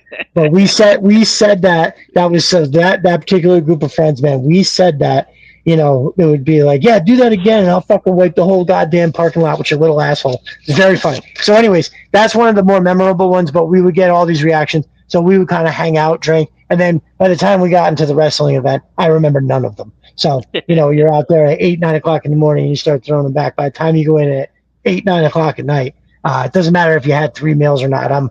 I'm 20 fucking Coors Lights deep or whatever. When you drink a lot like that, you gotta go with the light beer for sure. But that's what wrestling was to me. And it always kind of held like a good part. And I always loved Roddy Piper, and I think that it would definitely be cool to see them pay homage to that. And I love the Iron Grenadiers, so I'd be more than happy to have him come in, and I think it would photograph really well. Unlike like I said, like a shirtless quick kick, I could totally get down with a black jacket, kilt, maybe some nice combat boots, and maybe they do something right. They find a way to classify it up, I guess, for lack of a better term. But yeah. Hell yeah, that's another fucking awesome suggestion. Anything else on our boy Roddy? No, we're all good there. Nice. All right. Who else you got? Another Iron Grenadiers, Undertow. Nice. Hell yeah. I love divers. I'm really excited to get the Target 2-pack. I got 4 of them coming. Oh, nice. Oh my God. How cool is that going to look? Yeah. Because I remember you wanted one at one time.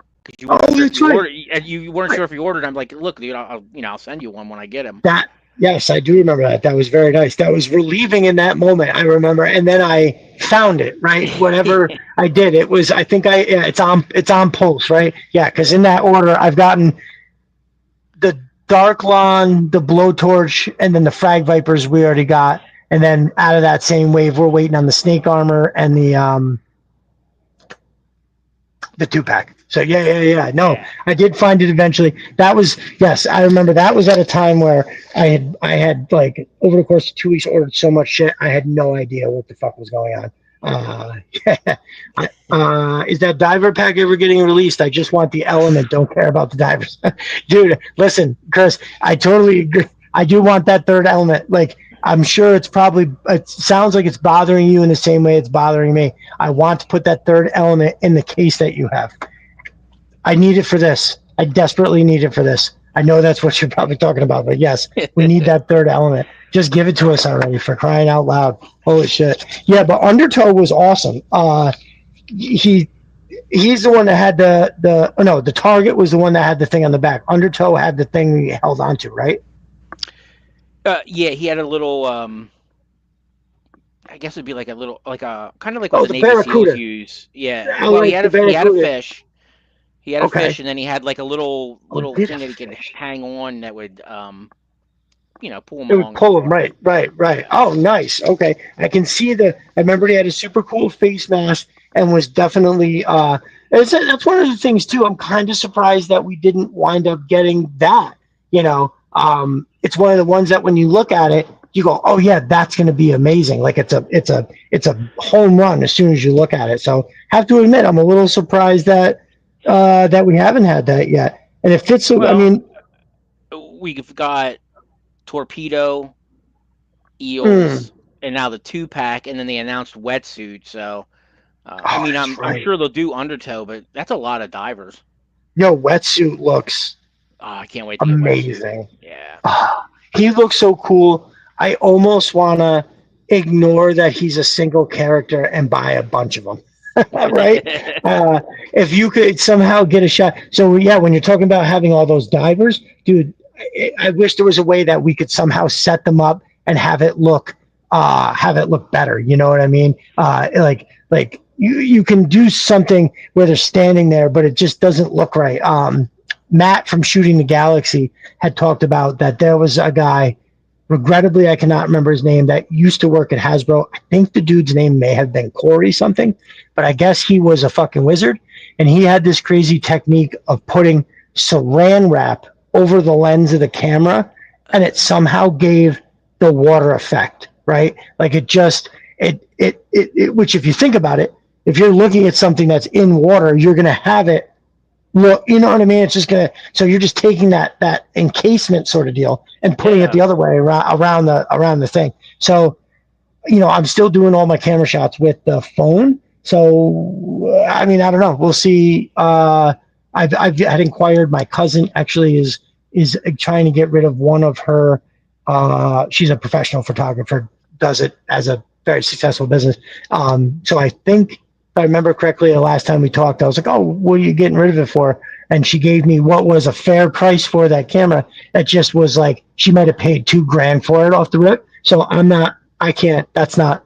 I can't buy a $1,200 camera right now.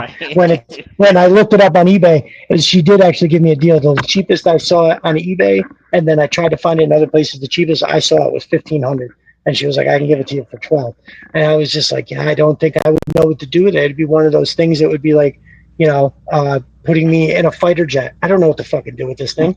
I'm gonna crash it. I'm gonna break it. I'm gonna do something fucking stupid. But yeah, man, that is another good call. I almost feel like Undertow and the Targat also are like in that same group of like we should have like they would be perfect for bolstering the Iron Grenadier, army. Because right now, what do we have? We've got the Iron We have Grenadier, the Bat, Dark Lawn and Heavy Metal.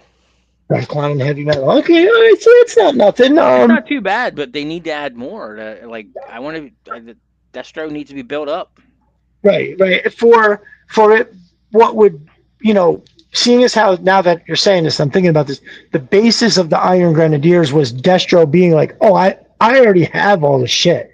I'm just gonna go do it over here, so I don't have to deal with this idiot." Right. And so for him being what would in essence be the second biggest army, right? Cobra Commander maybe always somehow retains what he has as a big army, but you would think that the Destro army would already kind of line up. I mean, I know that the guys at Hasbro have to look at this in a completely different way that has nothing to do with that, right? It's retooling. It's what we think in our heads. That's why whenever they do make decisions, and I go, yeah, it seems weird, but then again, I don't fucking have any idea what they're doing at the multi-million-dollar company or how any of it works. So as much and that's kind of freeing to look at it that way. So like when a wave comes out and you're just like, oh, I don't really like that one, or why would they do that? It's like, well, because they don't give a fuck. They're running a business, a big one. So decisions get made. And not that they should, I'm not excusing having an absolute embarrassment for a website. Like that's not excusable, right?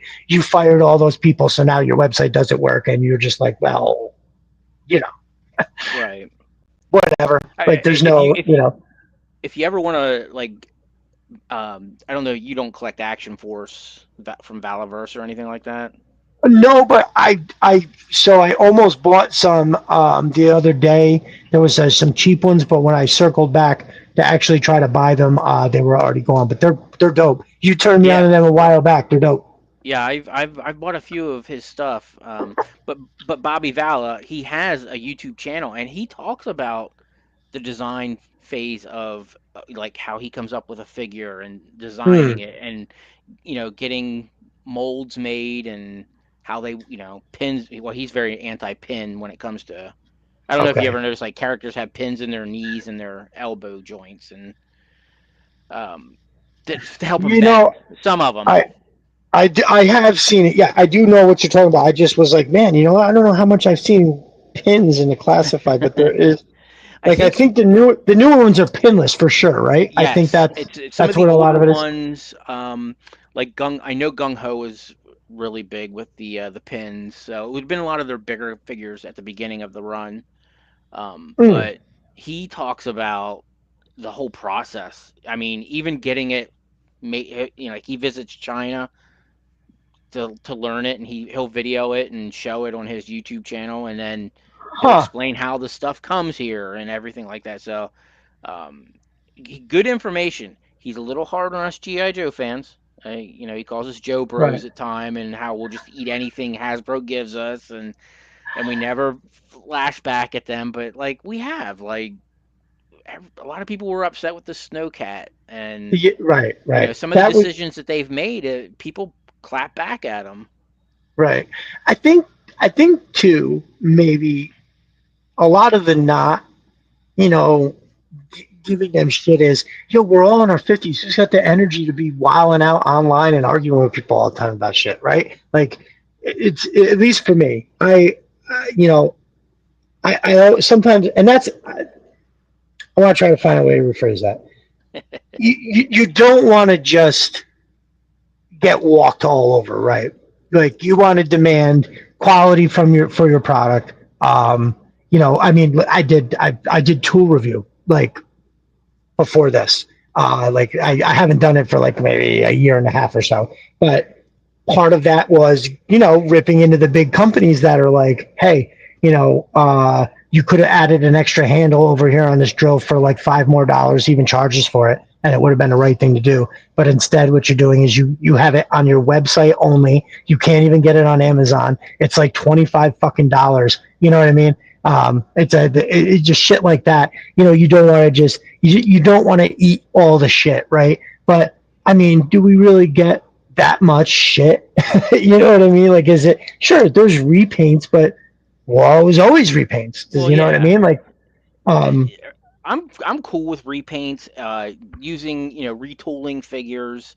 It makes their job easier. right, right, So and I don't have a problem with that. No, because I think for the most part they've been. I think Hasbro's been really good. They do listen to us for the most part. right, right, Um, it, I guess last year's HasLab with the Rattler, everybody threw a bitch fit about the patches. Yeah, it was a yeah, bad right, tier, but right, you know what? It's like I'm not buying the Rattler for patches. I'm buying the right, Rattler because I right, wanted the friggin' Rattler. right. Um, Kind of regretting it because how big the damn thing is. Oh my god, it's so Um, big, bro. I've seen him in person. That dude up north, he had two of them, and it was his whole fucking table. I yeah. mean, it's insane. I love it. I think it looks cool as Oh, shit. it's But it's a beautiful piece. it's absolutely gorgeous. There will come a time. Actually, he tried. I should reach out to him. I don't think I have. It's really be really tough. But he offered me one of the Rattlers with the gunner for 250, and I probably should have found a way to make that work. But at the time, I was like, I think I was up there buying already like a couple $100 worth of shit, and I was like, I can't. I'll either take that and none of this shit. I'd rather just get all of these figures. Like if that when I went up, actually, well, I didn't spend a couple $100. I think I spent that one day. I went up. It was like 220, and then I got the 15 figures for $150. But no, he definitely offered me that Rattler, and I think I'm gonna call and inquire and see if it's still there, and then maybe try to see if I can try to put together something like that. Because dude, the more I look online, like the Rattler itself is selling for like 300 mostly. So to get that and the Gunner, which is a really dope figure, for 250, I think I'm gonna have to jump on that if he even still has it. Right. If he's been yeah, I think he finally started putting some of his stuff online.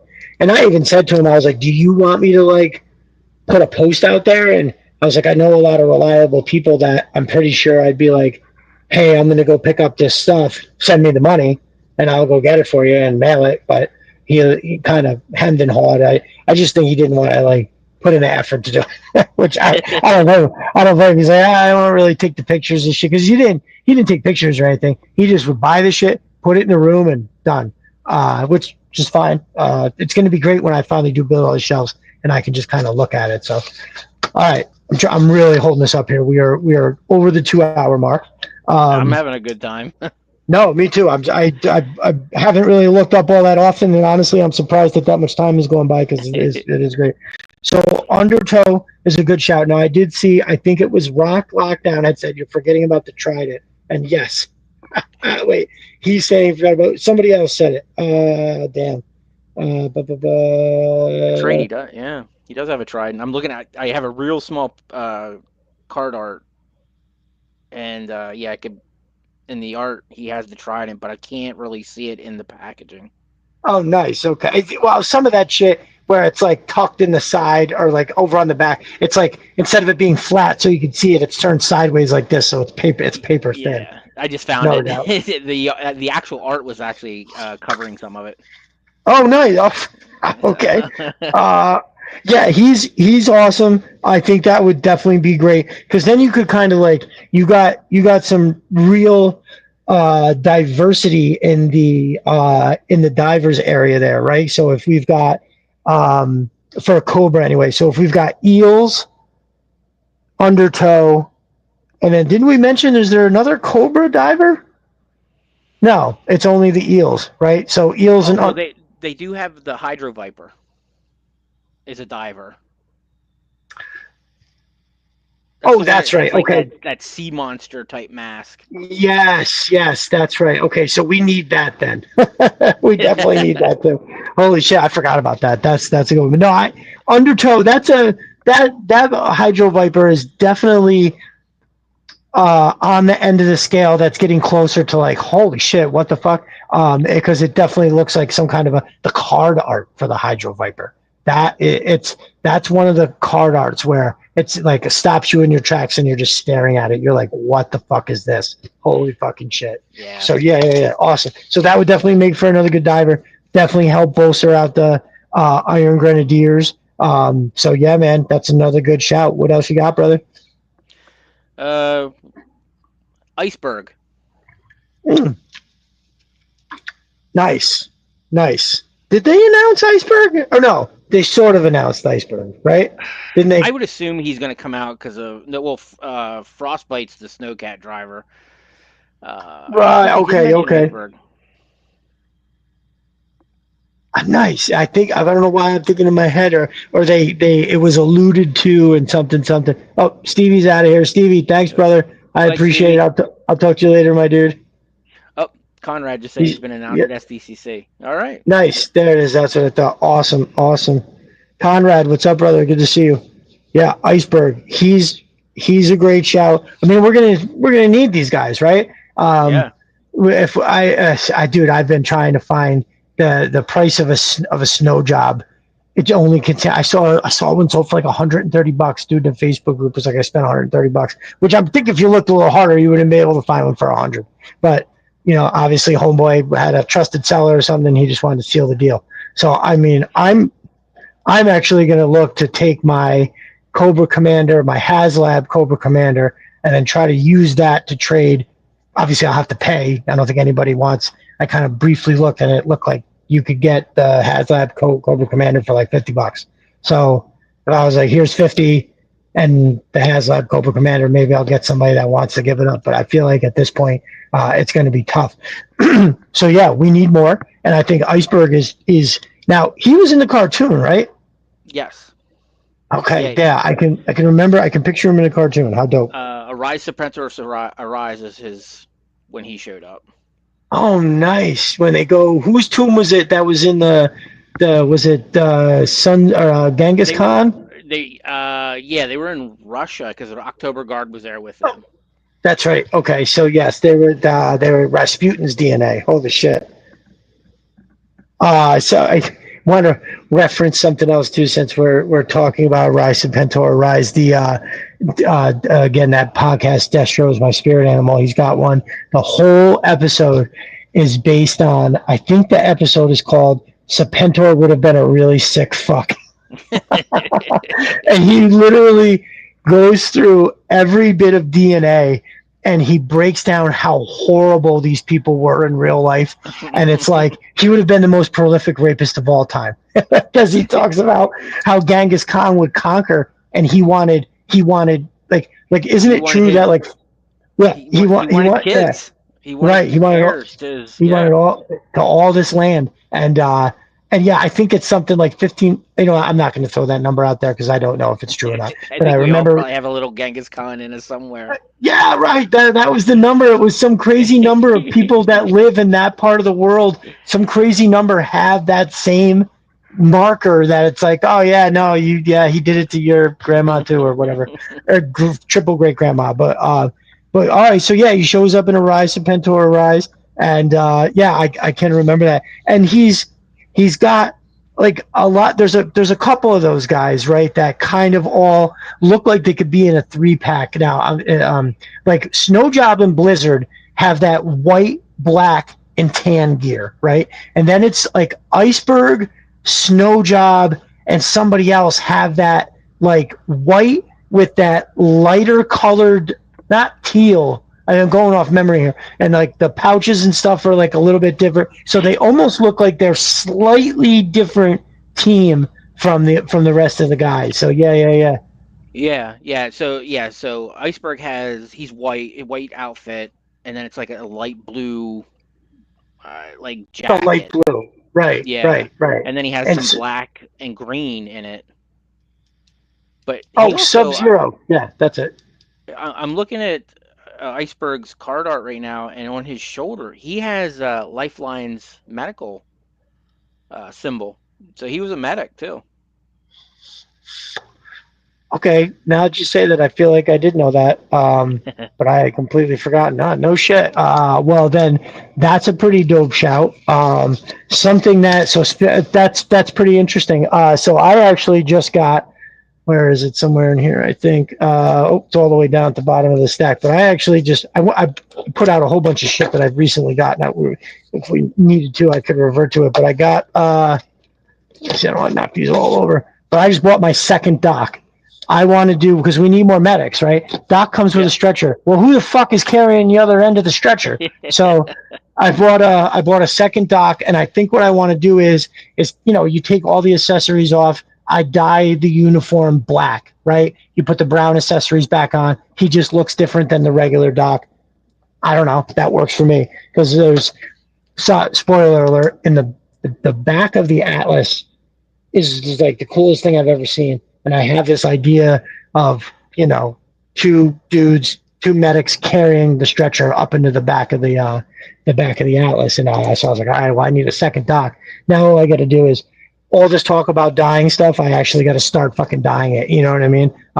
It's literally been weeks that I've been buying stuff, and I see it on Amazon, and it's like a figure under $20, and I'm like, ooh, that would look really cool if I dyed it black and then just did something else on it with some colors. Then I buy the fucking figure and it collects dust over in the corner because I'm a crazy person. So yeah, Iceberg being a medic, that actually hits home in a way that I think I knew, but man, I had kind of forgotten about that. That's a great call. Yeah, I mean, Doc's daughter is an option. Just a jerk coming through. I fucking love it. Or just another jerk. Sorry. Yeah, that's a great idea, because that was in the comics, right? Did he have a daughter in the comics? I think. I think it's in the newer one. Yeah. Oh, nice. Okay. Yeah, I don't know why, but again, that's one of those things. He said it, and my mind instantly think, "Holy shit!" So yeah, okay, Doc's daughter. Let me see what I can do there. Monster High is pushing new dolls, so maybe I can get some kind of heads. Wave with Zoran's daughter. Okay. Well, let's see what we got there. Name Doc. That's hilarious. A daughter named Doc. Well, what is his name? His name is fucking Doc something, isn't it? Is it like Carl Greer? Oh, yeah. You fucking nailed it. Carl Doc Greer. I thought for some reason Doc was it. Well, like Alpine's name is Albert Pine. Yeah, that was fucking. They phoned that one in for sure. Oh my God. I mean, it's one of those things that like you go, all right. It's creative, all right. But at the same time, wholly on the fucking nose. I mean, holy shit. Albert Pine trees climb a mountain. Oh my God, you're killing me. Yeah. So Iceberg, I think that's another good call. We desperately need the snow troopers to be here when the snowcat arrives, and I think that'd be a great addition. I mean, we all want Blizzard, right? We're all waiting for the Blizzard. The only thing is I want Blizzard when the daughter is Carla Greer, I think. Snow Leopard, good call. I want Blizzard to be as over the top awesome as the 3 3/4 was, right? Like, I don't know. Like, so in the 3 3/4, he's got that backpack that you flip the skis to the other side, and it's like got the handlebars like a motorcycle style. So that thing, it turns into like some kind of thing that drives. So I don't know how the fuck they're gonna figure that out and make it real, but they better not release my boy and not give him a fucked up half a helmet and not come through with the yeah, right. It's like his whole bottom of his face is exposed and Yeah. his neck too. And it's the top. The helmet is like this big at the top too. It's not just like a little half dome. It's fucking enormous. It is one of the more ridiculous looking things. But I absolutely love that figure. That backpack and the skis had me and his gun too. I took a marker and I remember painting like so you can look at that big white Uzi and you can see how it's like a mold with the wrap on it, but they just made it all white. Like instead of color, making it black and then coloring like the wrapping white, it's just all white. And I remember taking a marker and coloring it and making it. I actually looked at the Blizzard that I have up there and thought about doing it with some, like a real good paint marker and was like, you know what? I'm going to fuck it up. And this is an OG piece. I'll just leave it as it is.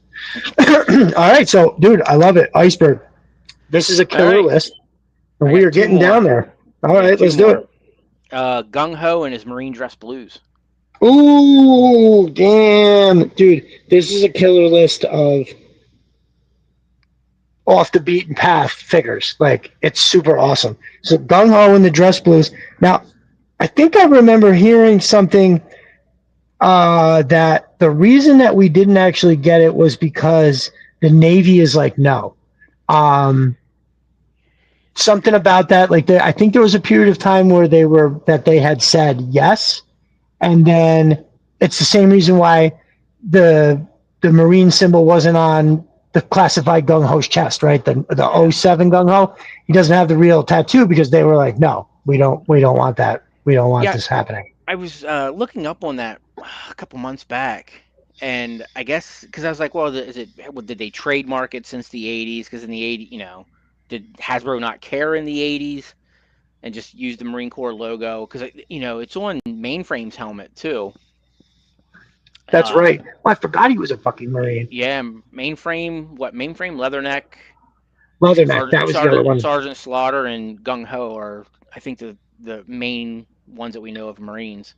I think that might be all of them, but then I don't want to guess too much. But I guess coming up, like I guess somebody ask Lenny, I think, or something like that, and they said about they have to go through the DoD to get it done, and they just said no this time around. So right, which I mean, who the fuck, the Department of Defense, I'm assuming is busy. What I mean? But at the same, I mean, you gotta. I mean, you're representing. I mean, it's. I guess who's got time to review it? But at the same time, it's a way to be patriotic and celebrate the armed forces and the hard work that these people do by making them into fucking action figures. What kid that grows up and goes into the military most likely had a fucking action figure? I would say a lot of GI Joe collectors probably went into the military when they became of age. Yes, I think that it at one point had to be considered somewhat of like a recruiting thing, right? It had to be bringing people in to recruit, right? I mean, fucking A. I think they said Top Gun was good for the Air Force for like a year, and then GI Joe would be good for all of them. Agreed for sure. What do we got here? Yep, Doris Carla Greer. Yep, that's a good one. I like it. Army build the heck out of Gung Ho. Yeah, I mean, he is pretty average looking. I mean, what would that vest is kind of? I think you could. Yeah, I mean, they all kind of look. They would all look like a bunch of. You could just pop heads off and the dress. All right, I'm sorry. You're probably talking about the Dress Blues in question. Yeah. That I think that would look amazing. A nice shot, like 2 rows of 5, maybe something like that, where you can that way you can keep it in tight and go up close and get a lot of detail. Yeah, it sucks that you can't get super high detail this is why I need a camera, because when I take all these big dial shots, you don't get the detail from back here, right? Even when you zoom in on it, my camera's not taking that best shit. So yeah. Nice. Yeah, Gung Ho Dress Blues. I mean, dude, that really goes along with the theme of the list. And let's hope they get that sorted, where they can just, you're right. I wonder what it is, though. I wonder if in the 80s they didn't give a shit or they had the permission. It could literally be either one. I wouldn't in the 80s, or people just did it and the government decided not to go after them. Because Right, Like right. Hasbro sends cease and desist to like Fans Hobby and Ramen Toys all the time, and they just ignore it. Right, right, right. Dude, that's hysterical. Getting a cease and desist. And you just, yeah, right. You just keep doing it. I mean, what, you gonna tie me up in court and try to sue me over this? I mean, how much could Brahmin toy be? Yeah, that's just silly. Right. I mean, and besides, it's like, you know, um, I mean, doesn't that kind of shit happen all the time? Like it's not the exact same thing. Look at the landing gear here. Look at the thing in the back. It's not the same thing. You can, I think in the end, like they know that they can't make them stop, but you send the letter anyway to just, Yeah. you Maybe you scare can't just do somebody to nothing. stop. Yeah. Right. Maybe somebody reads it and goes, "Oh no, we've got to take care of that." So yeah, I think a classified dress blue would look dope with especially with how they've really been seeming to nail like the colors and the good details. And yeah, I do agree. I think having like in order to army build, we'd have to get it so the hat comes off too, right? So we can swap the heads. Yeah. Or shit, maybe they make it so it comes with two heads, three heads, and then you could, because if you got 10 of them, you can very easily have three of them look the same, right? And then Right. if you mix it upright, you're never going to notice. So yeah, that would be pretty sweet. That's a fucking another good call, brother. And what do you got coming in at the end? At the end, Scarface. Nice. I Ooh. I liked him in the comic. I thought he'd make a cool, like, just a different Cobra Trooper look. Okay. So is that the one with the skull face? He Not the has, well, he wears a Cobra uniform, and then a brown like trench coat, and then the red mask that covers half the face, and then he Okay. has two scars that goes up the side. It goes like up past his eye and then around. Yeah. Huh. Dude, that is a very cool idea. So it also fits with what is my head canon for like the GI Joe world where Cobra, there was a like with that whole movie that I've loosely just has gone to in the back burner is the whole idea of that was the movie starts off where Cobra has suffered a massive defeat and nobody has seen or heard from Cobra Commander or Destro for a while. Nobody knows where everybody is. They're not dead, but Cobra may be fractured in a way that we don't think that they may be able to come back from. And then eventually, Snake Eyes is sent out by General Hawk to follow up and sneak around and try to see if you can locate Cobra up to anything. And part of that is going to be that as that story unfolds, there is going to be Cobra already here, right? There's people with uniforms in their closet all over the country, and so something like this, where in that kind of that trench coat, in that way, where that's somebody that you can see in an alley, between two buildings or something like that, and fighting a different kind of war on the streets of America, as opposed to on a jungle battlefield, or something along those lines. Something about the urban environment really really draws me in with the photos and all that kind of stuff. Like that first shit that I did with the Atlas, it looks very very much like that. And these guys, the wolf spiders, I brought an extra shockwave shield, and they're gonna hold these now. So I don't know. I think that's another great idea. These are all. It's you got a nice mix of, with like the Wild Bill, the Airtight, and the Lady J. Your conventional, more popular figures. But then and Undertow, I would say Iceberg kind of fits. But then like the William Perry, Rowdy Piper, the Gung Ho, and even the Scarface. Those are all great answers.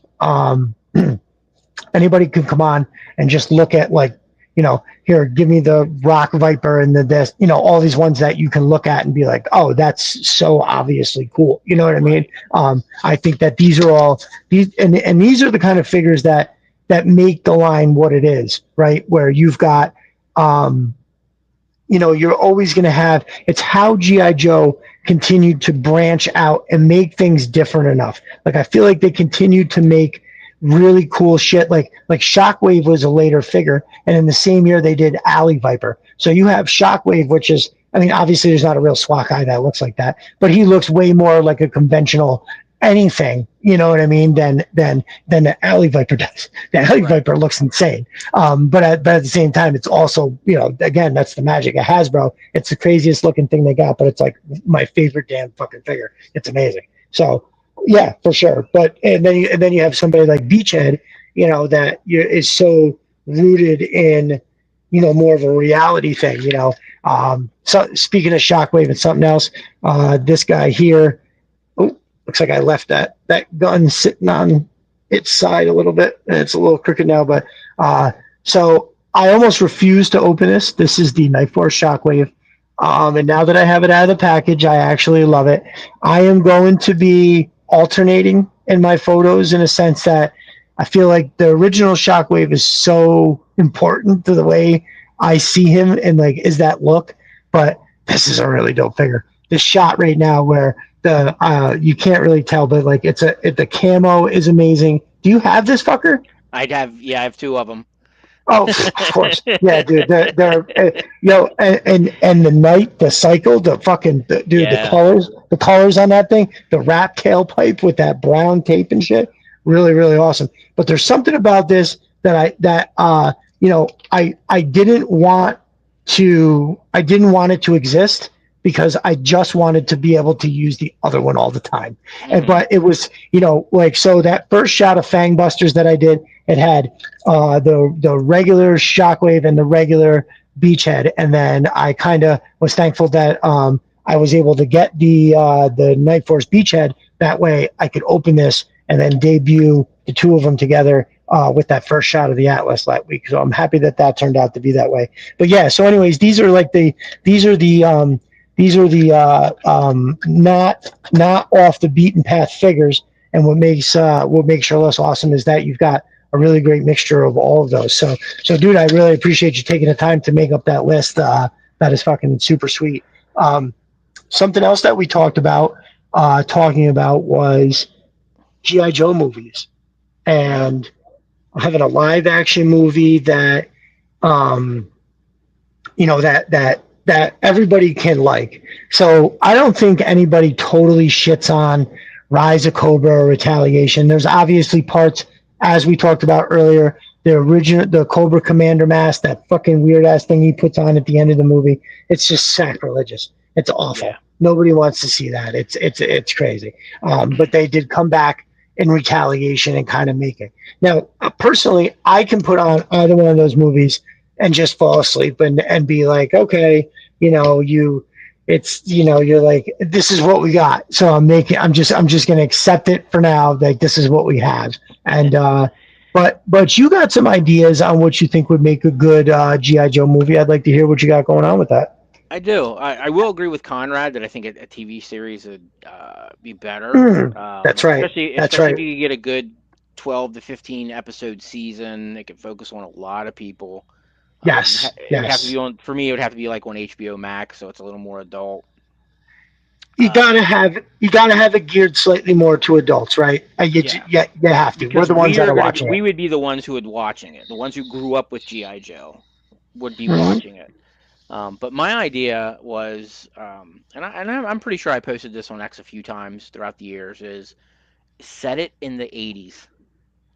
Make it Ooh. 1984, 85. That way we can have the F-14 Tomcat. We can have an A-10 Rattler. You know, we can have Ooh. these vehicles, and even Mass Device had flat screen Huh. TVs and somebody talking on their, with their watch, had watching TV on a watch and stuff. You can have that Yes. futuristic stuff in the 80s. This isn't the real world, so you Huh. know. This is a But really great idea. I've always said set it in the 80s. And you could even start if you want to build on like a three movie thing, you started out in the 60s with Joe Colton and why he Right? was so important to creating, you Huh. know, GI Joe, and then jump to the Wow. Vietnam. So then real quick we see Stalker, Storm Shadow, and Snake Eyes, Right. doing their Right. thing, Right. and then we 19. I would start it in 1982. That's because that's when it started for us, a real American hero. You know, Cobra is a Right. real thing. Like he just comes out of the blue, and then Joe Colton is a member of the government. They work with the president. Like he has an idea to bring back, I think it was like Delta Right. like Yeah. whatever I the think no yes. team Yep. actually is called is like something I think. Delta. I think it. Yeah. Right. Um, Yes. Yes.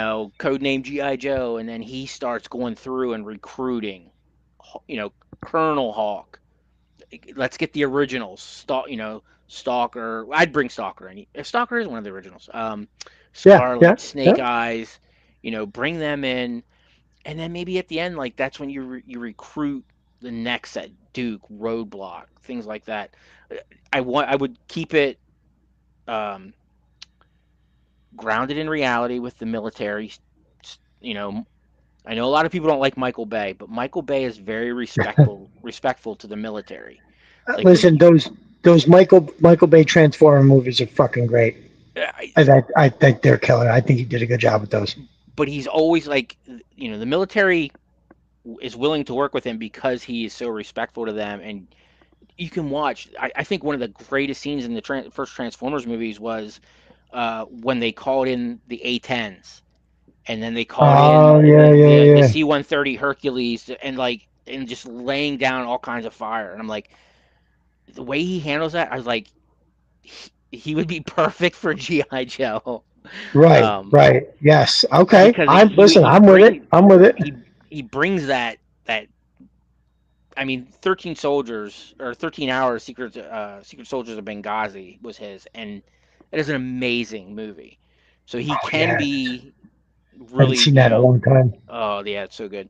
But yeah, so have that realism, but on the Cobra side, that's when you go just fucking crazy with the scheme that Cobra brings. Like we were talking earlier, Rise of Cobra has its issues, Retaliation has its issues, but what Cobra was trying to do in both of them with the nanomites and then the Zeus, that was straight up 80s cartoon cheese right there in our face.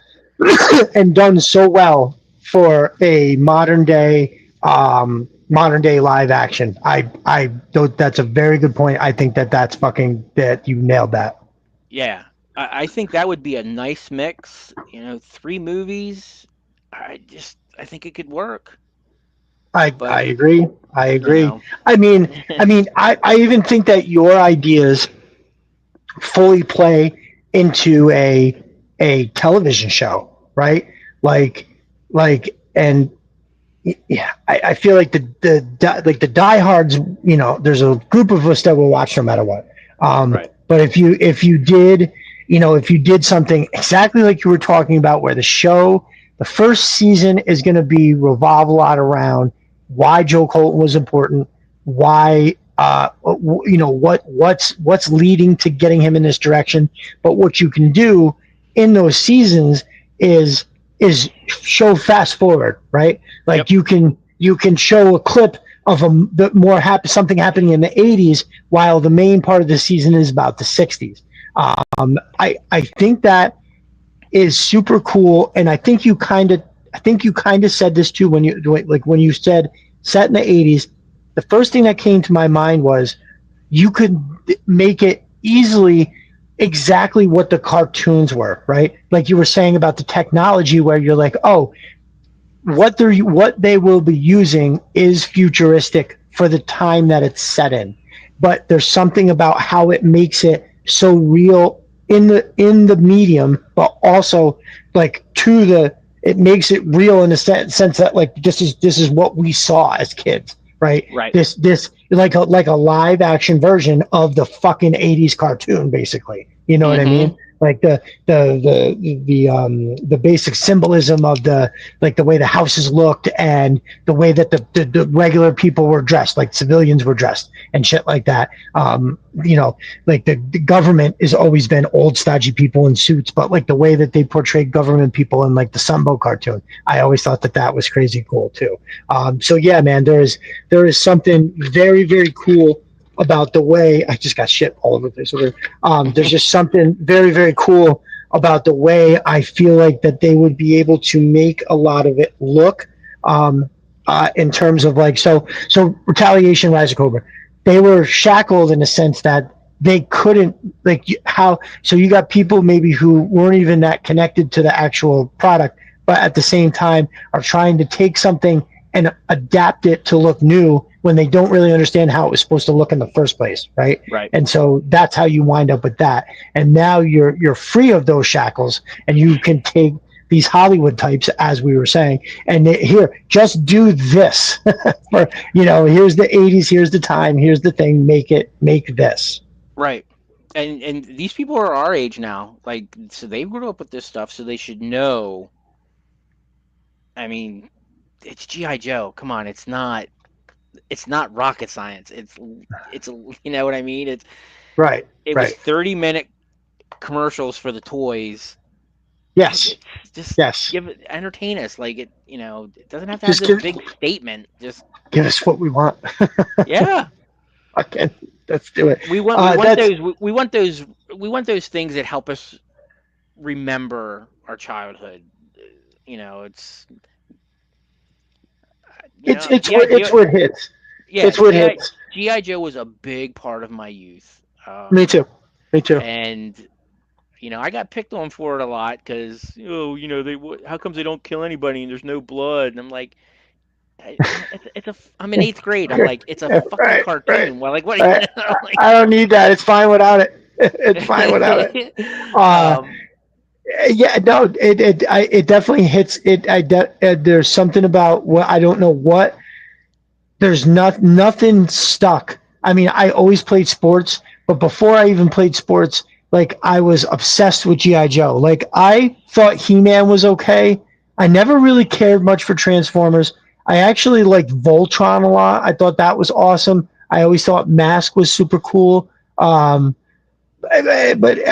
I don't know why it hit like it hit, but when I think of my childhood, nothing, I can't remember anything like opening doors in my mind, like looking at card art. I know everybody's heard me say this before, like when I can remember looking at card art from like Shockwave in particular, but then Low Light, right? I think he was one of the early ones. Like looking at that card art, I can remember just staring at it. Even when I had the figure right here, it was the card art, because that was like, the figures look like a goofy face, you know what I mean? Whatever. The card art was like the legit shit. So that's why when I see, these artists that are drawing the GI Joes, it's why my mind kind of goes to it, because there's something about the card art literally is keys opening doors in my mind, and like being like, oh, this is what you want, like whatever, like, I think when you're a kid, you're looking for toys, obviously,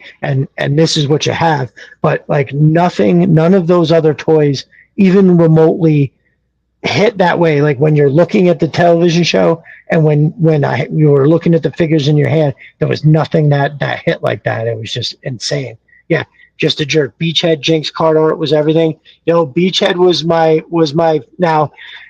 Destro was the figure I remember seeing in the store when I was like, yo, what the fuck is that? And that was the first one that grabbed my attention, and I looked at it and I was like, this is really awesome. But my first real love is Beachhead, for sure. Like just the balaclava, his pose, he hit that little, you could see what his mouth looks like, even though it's completely covered. When you look at his eyebrows, you go, oh, I know exactly what the rest of your face looks like based on the fucking scowl, like just that you can see through those eyebrows. And back then, like that gun he had was not like the rest. It was like some special cool sneaking gun, and his backpack was amazing. Snow Leopard dropped a bomb on me like not that long ago, where I was saying something about Beachhead's backpack, and I was like, oh, I don't have it. It's over there. But I was like, oh yeah, it's got the little RPG head on the side. Yeah, and he was like, no, it's very politely was like, no, silly, it's a grappling hook. And then as soon as I looked at it, I was like, oh yeah, look, there's the wire, there's the whole thing. So my whole time, my favorite figure I didn't even really fully grasp or understand what the fuck was going on with his backpack. So Snow Leopard, thank you for being so nice and telling me without saying I'm an idiot. I thought that was great. Uh,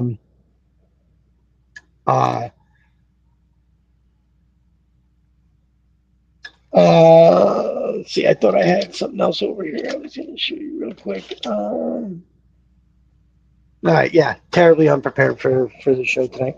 But yeah, so yeah, having it set in the 80s, I think that like as soon as you said that idea, I think that was absolutely ridiculous, and a totally great idea. I think that you could take like the again, if it was a series, you're gonna rocket ship once you get to that section where you're hitting that period where they're in the 80s, just kind of like how the brand itself kind of got where it hit stride, would be the same place that you'd be all of a sudden introducing you to this whole new cast of like, because it all revolves around like every new Cobra threat, which is in essence new Cobra characters, requires new specialized Joes to counteract these new Cobra people, and then that's just a spin cycle you keep repeating by introducing all the new ones. So yeah. Because you could have a couple of episodes, and at the beginning, like the beginning of the run, like General Hawk, Duke, and Flint could be like, okay, who we pick for this? This is what's going on. Who do we pick? Boom, boom, boom. They pick who they want from the Joes, and then that's who's, if it's a multi-part episode, you have your specialists for that episode, and then they're activated, so they could be. Right. I don't. You remember? Huh. When the GI Joe episodes where they took the families of like Shipwreck. Yes. Yep. Okay. Yep. They were all on leave, so then they got their beepers that they were activated. So Yep. and they have to be kept secret. Like nobody should know who these people's real names are, and their family and friends shouldn't know that they're members of GI Joe. Right. GI Joe has code names for a reason. Right. So it's like it's all about a top secret group. That's hysterical. Yeah, I think the dynamic of being able to introduce like the new characters, because it's vast, right? There is just this huge amount of different people. So like you could like you're saying, you have this one particular episode that's about this one guy, right? Like say we'll just like Airtight. So I'm looking down at the list. So like say here's Airtight assessing this, this new chemical. Oh, there was some troops in Bosnia were killed this week, and look at the bodies. The bodies look crazy. We're sending Airtight over to examine and see what's going on with it and shit like that. But then, like as an aside, oh shit, there's an appearance by the Toxo Viper, right? He finds the Toxo Viper spreading this shit, and there's but the episode is really about Airtight, so there's only this brief appearance, and it's like of a Toxo Viper. So like think of how cool it would be every week waiting to see which one of these characters all of a sudden is going to pop up in the show and just be like, you know what I mean? Like how awesome would that be? I think that's fucking super incredible. Yeah, and like a lot of shows now, it's they have that overarching storyline that covers the whole season. Okay, yeah. And then they have their subplot episodes, so basically the filler. Right. So you could have that main story, and like you said, they'd be jumping around from the 60s, 70s, and 80s. Right. You could tie them in. Like, okay, so now you get so far, they want to do Snake Eyes and Storm Shadow and Stalker. So you're jumping back and forth from the 70s to the 80s with what's going on with those three, because we know, Storm Shadow thinks that everybody thinks Storm Shadow killed the Hard Master, so now he's, pissed off at the world, type thing. So you could go back to that and show them at the dojo and what actually happened, and like why is Storm Shadow like this, and why is Snake Eyes always looking for him. Right. I mean, oh my god, an episode that is just issue 21, that would blow people's friggin' mind. Yeah. No talking. Right. Oh my god. And totally doable. We need to Totally eat it doable. up. Oh my God, I can't get enough. I can't get enough. Give me more. What do you got? What do you Right. got? Give it to me. Fucking A. And that's one of the crazy things when you think about, like, as we're talking about it, and you're like, well, wait a minute. Well, why the fuck? Like, we will consume. Like, why is it not? I mean, obviously the answer is they haven't ran the numbers and they don't think they're going to make the money on it, right? That's what it all boils down to. If they thought they would make money, they'd make the fucking thing. Um, it's not. They're not like, oh well, we don't think we have the artistic vision to be true to the brand, so we're not going to do it. No, if they thought they'd make money, they'd put whatever the fuck you could together, and that would be that. But yeah, man, I feel like that's, it's that's what's missing, right? Like if you think about, how we all are experiencing the collecting Joes and the fandom of the brand. What's missing is that show, right? Like I think it's really awesome that now we have this, right? That we have, there's a whole bunch of podcasts where people talk about toys and Joes and everything like that. You can find anything. I like that all of us, the people that have been here in the chat, I love that we could come here and have this, and to throw around the ideas about it. But really, what would be the tits and what would totally take us over the top would be having, that again, I think that's maybe why a show works too, because they would go on forever, right? We would get a movie and then we'd be able to talk about that movie for maybe a couple months, you know what I mean? And then we'd be waiting for the next movie. Whereas if you had a show that has, 10 episodes in the spring and then some episodes in the fall, and then that way, you've got so much packed into these two, but then you're getting you're getting what is in essence like almost three movies worth over the course of a year. And I think that because holy shit, I would wind up doing a whole podcast on every episode, right? Yeah.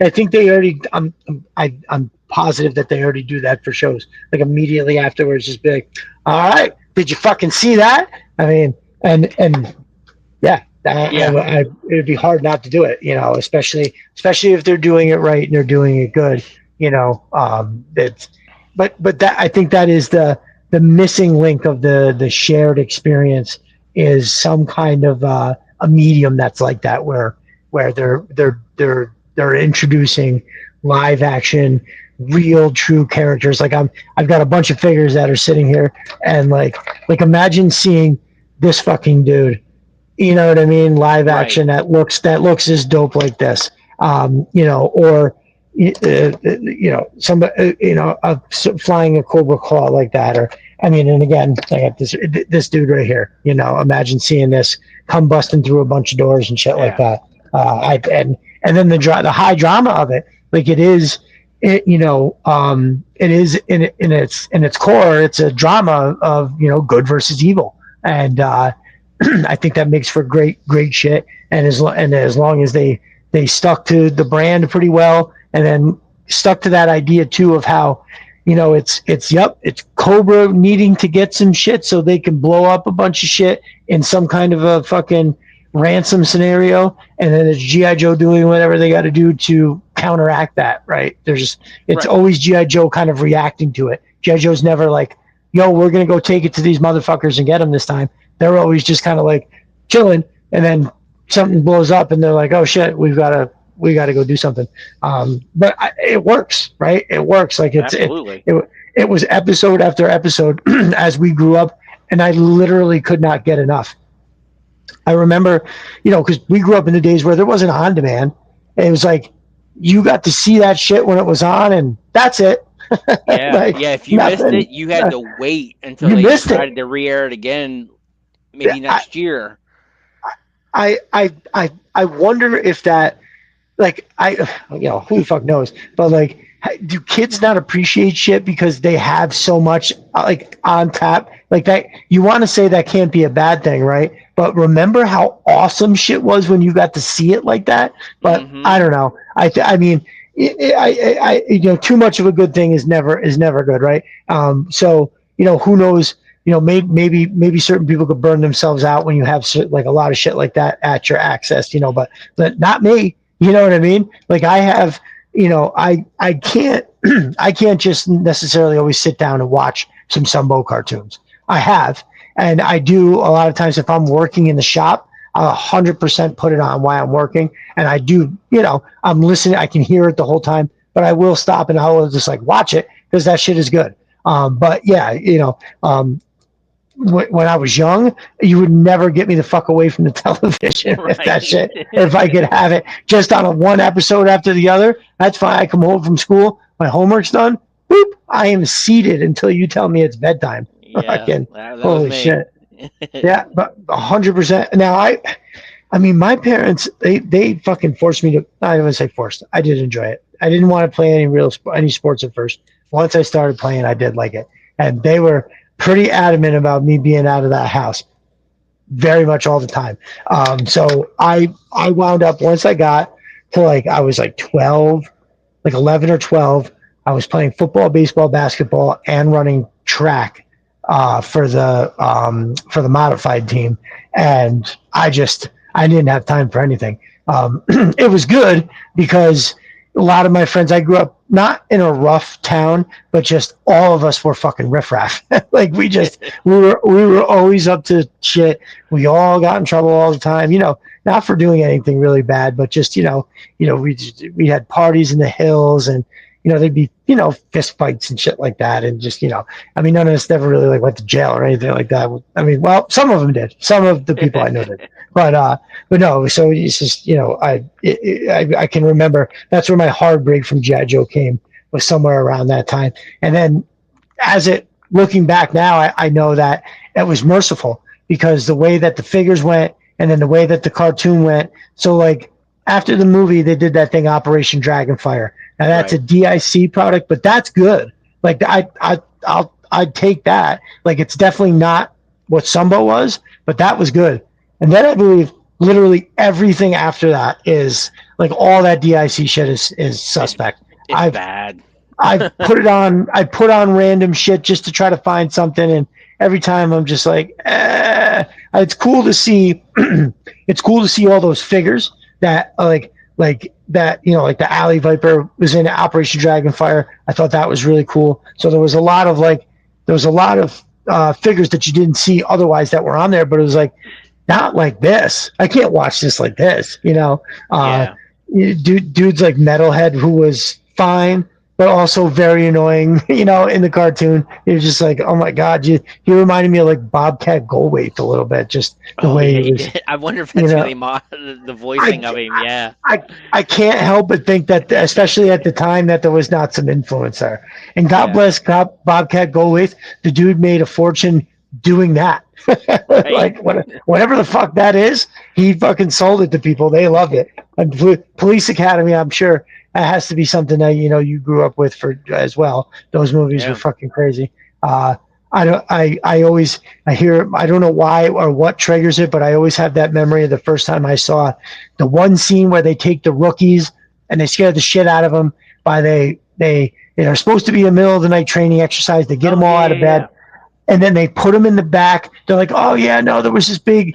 There was He was a big killer, and they shot him up in the apartment or whatever. And then they like put him the body bag in the back of the wagon with a bunch of the rookies. Then all of a sudden, Tackleberry is in there, and he fucking pull. Oh no! The big black guy with the dreads does that yama yama yama, and he yeah. puts the little shit all over the body bag, and then the dude starts to chainsaw from inside the body bag. Yeah. That's a classic scene. That's like, I mean, I don't think it scared me. I just remember it being nuts. Yeah. Like, they're in this the back of this thing, and the dude's weaving the chainsaw from inside the bag and out. I mean, yeah, those movies are crazy. Jonesy, that was the dude that did all the voices, right? His name was Yep. like Michael something in real life. Yeah, Yeah. that Michael Winslow. Michael Winslow. Thank you. Now, did he tried to do something, right? Was there a talk show? Or I think he tried to be like a TV host, or or there was maybe like a whole show that was like a sitcom or something about. I don't know. I probably was one of the. It's one of those things I can't remember if it's real from the past or I made it up. Yeah. I Um, know he was like stand up, but I don't know if he had his own show right, at right, any for sure. time. I don't know why I thought I remember seeing something recently. I get up early and there's a lot of weird shit on TV. A lot of times I'm not, I just need something simple to wake up to. I can't look at my phone right away. I have to give it a minute.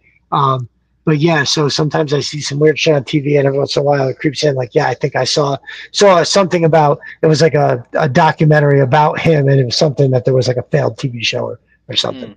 Nice. I'm also way past my bedtime and rambling a little bit. So, but yeah, put a bow in the, unless you had more ideas. I mean, I got vehicles that I want to talk about, but we can do that later down the road. Well, I tell you what, because it is almost 11 and I've got a couple. Well, you know what? Why don't you finish what you got here? That's fine. I'm not necessarily. I was going to talk about a couple of the whatchamacallits too, but no, dude, I definitely want to hear what you got to say about the vehicles. Absolutely, let's do it. Oh, we'll do that another time because it's a big list.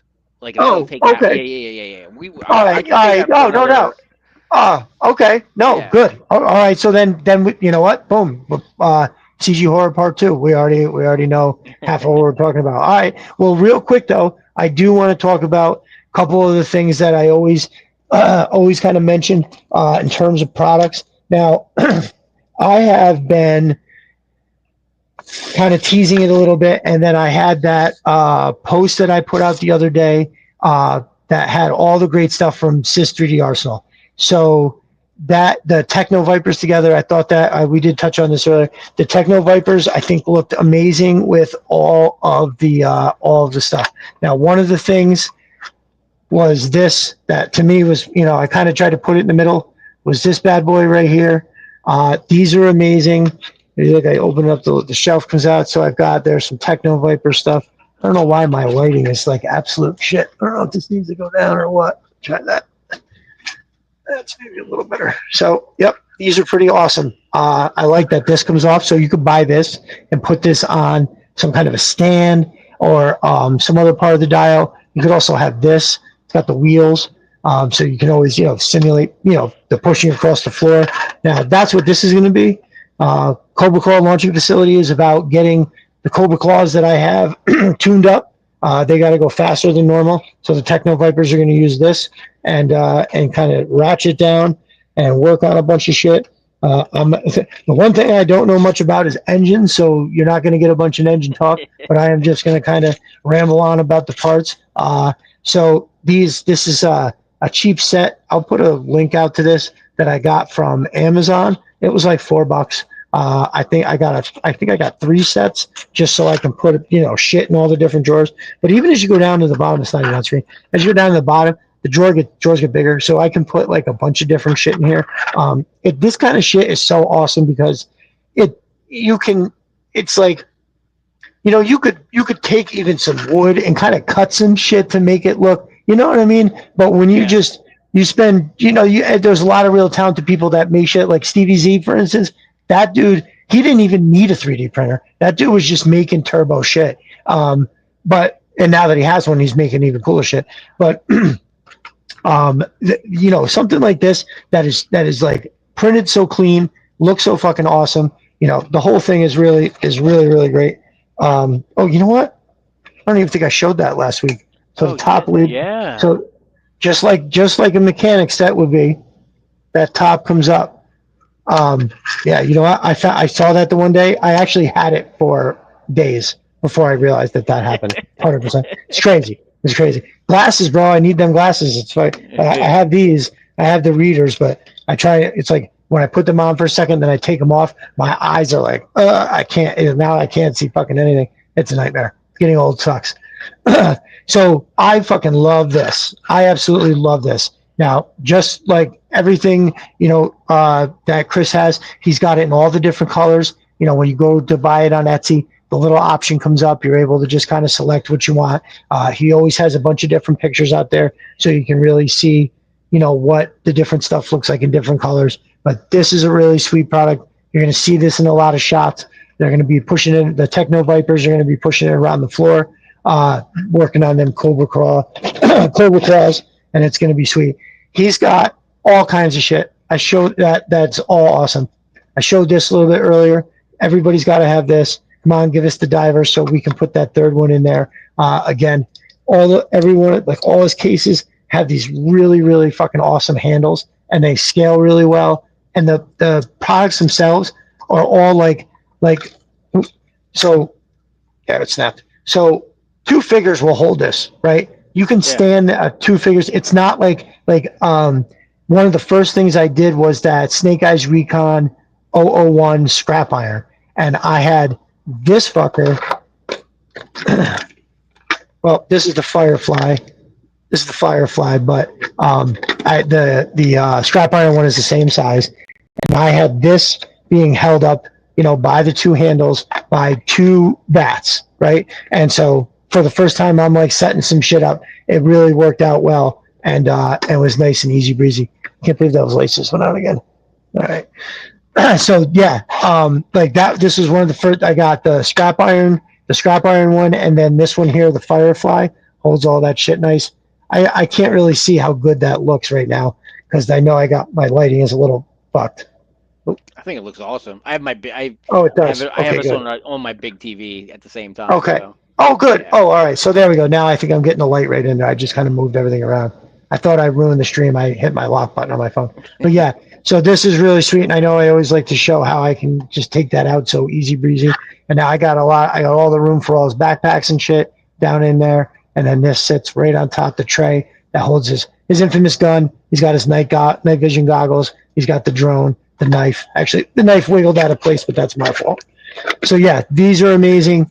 All the different kinds of things, and like all the different size cases, how they all look together when you stack them up. It just I don't know when you look at a dial set and you look at you can take a dial and change it completely when you put this stuff in, and you don't have to buy a lot. Like I have a dumb amount of this stuff because I love it, but you don't necessarily have to spend a bunch of money to get it to look right. Like you can buy, you can get one of these empty, and you can get one of these, and then you can even get 2 of these cans down. Fortunately, I got to start writing the prices down so I can kind of throw it out there. But you could just buy this, and this could just be sitting, you know what I mean, in the corner behind a couple figures, and it just changes it completely. Because again, making stuff is cool, but let me tell you, I have a full wood shop. I can make literally anything, and I hate it because it's I don't have time. I barely have the time to put the shit together. So when I'm like, I want to just put something together. I want it to look proper. I don't want it to look, bobo, as we say. You put some of this in there, and then you're good. So this is the grenade case. I love the grenade cases. Everybody's got one. The Vipers have one. His team has one, actually. So the promo image that I did for our stream had this Destro in it, and he was holding his team grenade case. I fucking love this one. It looks really sick. So, he's always got that case, but the case he came with is a little small. This has got a much better logo, much more defined. I gave him this great gridiron gun. It looked good. I loved putting those Crimson Guard together. I don't know if I ever actually put them together to fit a shot. I did this one big shot, and they were in there, but it was nice to put them all up and see them like that. Same with the Iron Grenadiers; those looked really sick. But yeah, these things opens, boom. Everybody's seen our boy Country Gentleman. He knocks it out the park with those. He's been customizing those barrels. Those look great. Don't get me wrong. But when you have this in hand, there's a difference. And the difference is one looks legit and the other, you can kind of tell that, it just, I don't know. For me, I've grown to really need this kind of quality in the stuff that I'm putting in the shots, because I feel like I'm going through such a distance, and putting my most valued commodity, my time, into something like this. I want the end result to look right. And when you put this stuff in the shots, that's what does it for me. So, these size cases, I've been showing this, but like on the inside, I know I've shown this a bunch of times, but it's worth it every time because they're just absolutely amazing. The color is perfect. And then there's not just 8, there's 2 layers there. There's 16 fucking bars. When Destro prefers being paid in gold because he lives in a swamp. And so he just says, I'll take that gold instead of some nice, easily transferred offshore money. But then same size case, same everything. I really like that one. That one's really cool. I fucking love these. I love these. I absolutely love it. And I tried to show it. Fuck, I don't think I'll be able to. I'll try to hold it up as best I can. But when you put that up to the light, I don't know if you can see it. There is a helix-like spiral through there. So it's not just like this cool color. It's literally like, so I want to get it to be held in a figure's hand by the bottom. And I want to try to backlight it and get it in a picture because it is fucking awesome. There's definitely a little helix-like spiral in there. So there's like a keypad here, but you can, again, you make up whatever you want for this shit. There's a keypad there. I think that's really cool. And then there's just like a little venting kind of thing on the side.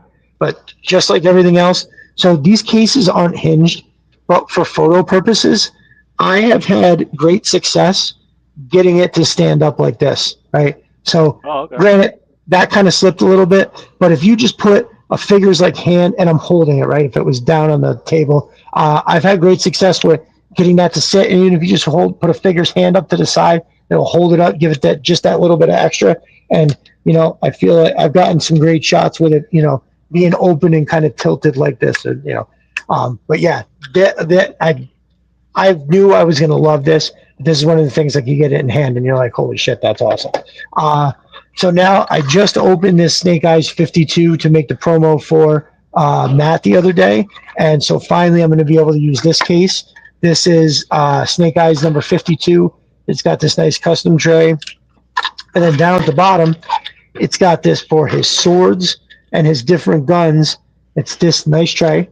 Right now I've got some Valviverse guns. I had a great fucking deal. I got like a bunch of these. Like, look how awesome these are. It was like 8 of the guns. It was like 8 different guns like this. A grenade launcher, this kind of shit. And it was some deal off eBay for like literally $22.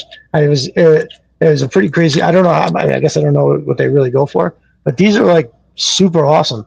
Yeah. Anyways, but so this is the tray. And just like, so down at the bottom here, I don't know if you can see it in the little corners there. Boom. I love it. That's nice. It is. It's sweet. And then the little corners are notched out right here. And there we go. Bang. And then it goes back in. And again, easily carryable. Now, for everybody that has made it this far, I'm going to show you something that I haven't shown yet. So on that Techno Viper video, this is what was holding up all the Techno Viper stuff. It's got these little.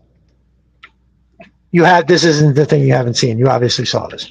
So I got the little Techno Viper cable in there. It all fits. That was one of my favorite shots of that series. Was the one where the Techno Viper was holding this thing with the hose coming out. I thought that came out good. I was very proud of myself on that one. It was a great angle and everything. All right, so here's what you haven't seen from me yet. Anyway, here is one of the lockers that he makes. That's nice. So it's great. This is going to be like actual metal. It's fucking amazing. He has a very interesting way. He's always got a signature on his stuff too, and it always fits. Right? It's always in a place where you're like, oh, that looks right. Like it doesn't stand out and take away from the overall look. It's always in a nice spot. But yeah, so there's 2 different styles of locker that he has. This one right here is a fully open locker, right? And then he has, it's the same, looks the same on the outside, and then there's a divider in the middle. You're going to see both of them along with a whole series of this stuff right alongside each other up against the wall. It's going to be in the Cobra Claw launching facility. It's going to take what I think was going to be an already cool dial and make it completely out of control. So I just wanted to show everybody that's kind of stuck around so far. I got this shadow in here. I think it's my phone. So I just wanted to show everybody that's stuck around. That's something new. Again, you can find all this stuff on Chris's website. At cis3darsenal.com. I do believe I put his handle in the show notes, and you can take that same thing. You can put it into the Etsy search, the Etsy search, and you can find his stuff. The same thing with Mo's Mind. his at is in there, and you can just put that same thing in the eBay, and it'll bring you right to his stuff. So this, again, another game changer kind of thing. And all of his stuff is always meant to be together. So, you know, when you look at this, how they kind of stick together, they always match, absolutely perfect. And look at how one complements the other. You know what I mean? It's insane. So this shit is off the hook. The first time I saw it, like I said, I saw the scrap iron thing where, you know, it's the Gatling guns that go into the drone. And right off the bat, I was like, that is fucking awesome. I have to have it. And this was on Etsy. I ordered it, and then I wound up seeing this. So Cobra Claw launching facility coming soon. That's going to really be off the hook. I know that jungle scene was really nice, and it was really big and a total nightmare to get out of my house. But that I think the Cobra Claw launching facility is going to offer a little bit more in terms of the detail of an interior dio, right? It's not going to be like this, you know, really all I did for that thing was put a bunch of plywood together and use way too much commercial grade concrete to build a little waterway. And yeah, so it worked out in the end. But anyway, I think this next one's going to be off the hook. So again, real quick, I just want to go over a couple things. So while everybody waits for the full reveal of the Atlas, I did want to show again the Merc, because you, my boy, have got that nice fucking night landing colors on it, and it's really tipped. So this thing is awesome, is it not?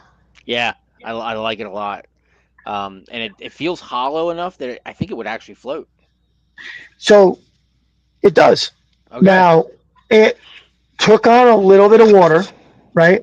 And and then when I put a bunch of figures in, it definitely wanted to take a little more on. But I do believe that with a very small amount of silicone on the bottom, it would completely take care of that. It would never leak. I don't think it was designed to float, but it is right there. So what I did when I had it in the creek was I just built up some rocks off the bottom of it and kind of allowed it to sit there. But at first, I was moving it along, literally, my feet in the air, kicking them everywhere, playing with the balloon of my boat in the water. And and I totally and completely loved every minute of it. But it like I said, it took in a little bit of water, and I was kind of like, oh shit, I hope it doesn't, you know, kind of go down, but it didn't go under. So it's a lot of detail. The one thing when I show people that they like, when I take pictures or whatever, they're always so impressed with the detail on the bottom, right? Like unbelievable, like absolutely unbelievable. It's little stuff like that takes it over the top. That's why both of these makers that I'm always talking about, I'm always kind of saying, very complimentary things, because I've had the stuff in hand. I see it, I have it, I use it, and this is what I feel like, and I also feel like it's really high quality stuff for prices that are affordable, and really, like, considering the value that you get for the stuff. I really think that it's worth constantly mentioning. And when I talk about bang for your buck, I think I've said this before, that I think the Outpost is one of the pound for pound, dollar for dollar best values that you can get on any kind of G.I. Joe thing. And what I mean by that is, for $80, you get all this, the ladder, it's got notches so you can put the ladder on either side. And then hopefully I can show you the inside and you can see. So these right here, spoiler alert, these are in the back of the Atlas as well. This is a backpack peg. And what it does is you can take a backpack, figure backpack, slide that bitch in there. Fits amazing. They sit up there. I had beachheads in there when I did that last shoot. And I think it might have been gung hos. But the same thing over here. Awesome. Belt fed 50 cal. Very, very cool looking Modus. This comes off. You can fuck around with that. It's got these little shelves right here. I was putting some of those cis grenades and like a little sidearm right down there. Hopefully this is translating the way I'm showing it. But yeah, and then I put sandbags on the top. I've had snipers behind it. You can't fuck around. All of Moe's bases, there's this one, there's the bar. You can take these apart. It's got the modular ability. Everybody's seen it. I talked about it a bunch. I'm pretty sure it's certain at this point that everybody that's watching right now has seen me do this before. So yeah, I'm gonna set that one down. But yeah, so I can't say enough about um, any of the products that I was just showing. I do know that I really hope that they continue to get their due based on the hard work that they're putting into these things and getting the stuff shipped out. I know that I know Mo's got quite a back order and that he is working his fucking ass off on it. Every time I talk to the dude, he's awake and printing, cleaning, doing something. And, I'm really excited for all the upcoming things. So the Atlas is going to get its own nice special little thing where I'm going to kind of show everything, go over it. You're going to see the modular pieces. I'm going to kind of have a quick little couple video shots of some different figures in there and how versatile it is. No matter what figures you put in there, it's all going to look right because it's designed so incredibly. And then you're going to see me kind of standing here like this. I'm going to have it in front of me, although I'm going to have to get a wider angle because that fucking thing is huge. So I'm going to show you how there's a lot of things that it does that are really, really nifty. There is some parts of the design that, again, it's game changing. Everything that this dude makes, what he has, what the Atlas is, what's going to come after this, and what he's got in mind is all absolutely ridiculous. So I cannot wait to get that out. It's a lot of shit to do, and I have to work tomorrow, so I'm gonna be working my ass off for sure to get that out. But it's gonna be well worth it. It's gonna be awesome. Cobra Claw. Oh, and then the interview with Matt will be the following day. That's gonna be Monday, 9:00. Not gonna be a 3-hour event like this. Yeah, man, we're on 3 hours 50 minutes. It's not gonna be like this. It's gonna be a little more. There's gonna be no side talk. I'm gonna kind of ask him direct questions about what he's got cooking, and he's gonna let me know. And then, I think, and then maybe once we get through it, I do think we're going to go back and forth about, because, he is cooking down there with figures. I don't say anything else. I shouldn't say anything else other than he is going to talk about some shit that you're going to be like, yo, I am seated and listening. He's got big, awesome ideas, a direction he wants to do. And, when he kind of, like, I think it was a couple of days ago when we were talking about, what was next. And what he was laying on me every time was a very, like, even though, like, there's nobody around to see it, I'm literally like, holy shit, that's going to be incredible. And you can definitely do that. I can see how you could do that. So I'm excited for everybody else to get an idea because I do think, when you get a full look at the Atlas, and then the next day, he kind of gives you an idea of what you're going to be able to do with that in the future. I do think that was going to be another big selling point to it. The Atlas is not going to be open for pre-order quite yet. There are some. I think he's trying to build up common parts, and that way, when the orders start coming in, he's going to be able to build the more complicated parts as the orders come in, and then use the common parts to just quickly assemble and send stuff. But I can tell you right now, it's not something you want. If it is within your wheelhouse economically, you have to make it happen. You're going to see why. The way if you've already saw, like, the back, when I had it open with the shot, you saw I had the Night Force motorcycle in there. Listen, I took the top off. When I fold the benches up, the Merc basically fits in the back. So it sticks out a little bit, but width-wise, so I'm definitely going to have some grunts throwing that motherfucker up, because you had that great shot with the night landing where they were all over their head. Mm-hmm. So a little inspiration there. You're going to see if I have some grunts loading that fucker into the back. It makes me wish I still had that jungle dial, because I could take a bunch of different shit from that. It's cool. But no, I'm actually going to be I have some stuff set up.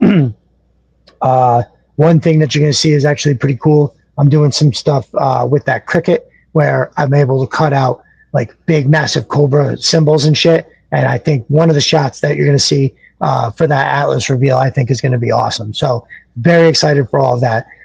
Now, also for the Cobra Claw launch facility, I am definitely going to be doing, it's going to get its own special thing as well. I want to be able to take all of the pieces from Sys 3D Arsenal that are on that dial. I want to take them off. I want to be able to put them in front and then make it, oh, it floats, but it will take in water.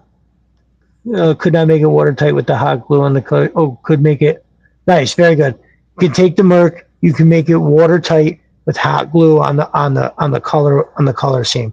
Perfect. Yeah. Thank you, Matt. That's a good call. That sounds about right. And then thank you, Matt. And you'll be able to get that off too. So that's dope. But yeah. So the Cobra Claw launching facility, that's going to get its own thing. That way I can go through kind of piece by piece everything that's going to be in there from the Sys 3D Arsenal. So now you just saw the mechanics set. You've now seen two different parts of what is going to be the wall. But until you see all of that together, you're not. Right now, I try to preview things with the 10 blind men and the elephant, right? Where they're all feeling a piece of the elephant. They know what they're feeling, but they don't know what it is yet. And that way, piques your interest, and then I kind of put it together, and you get to all these different elements that you've kind of blindly had your hands on.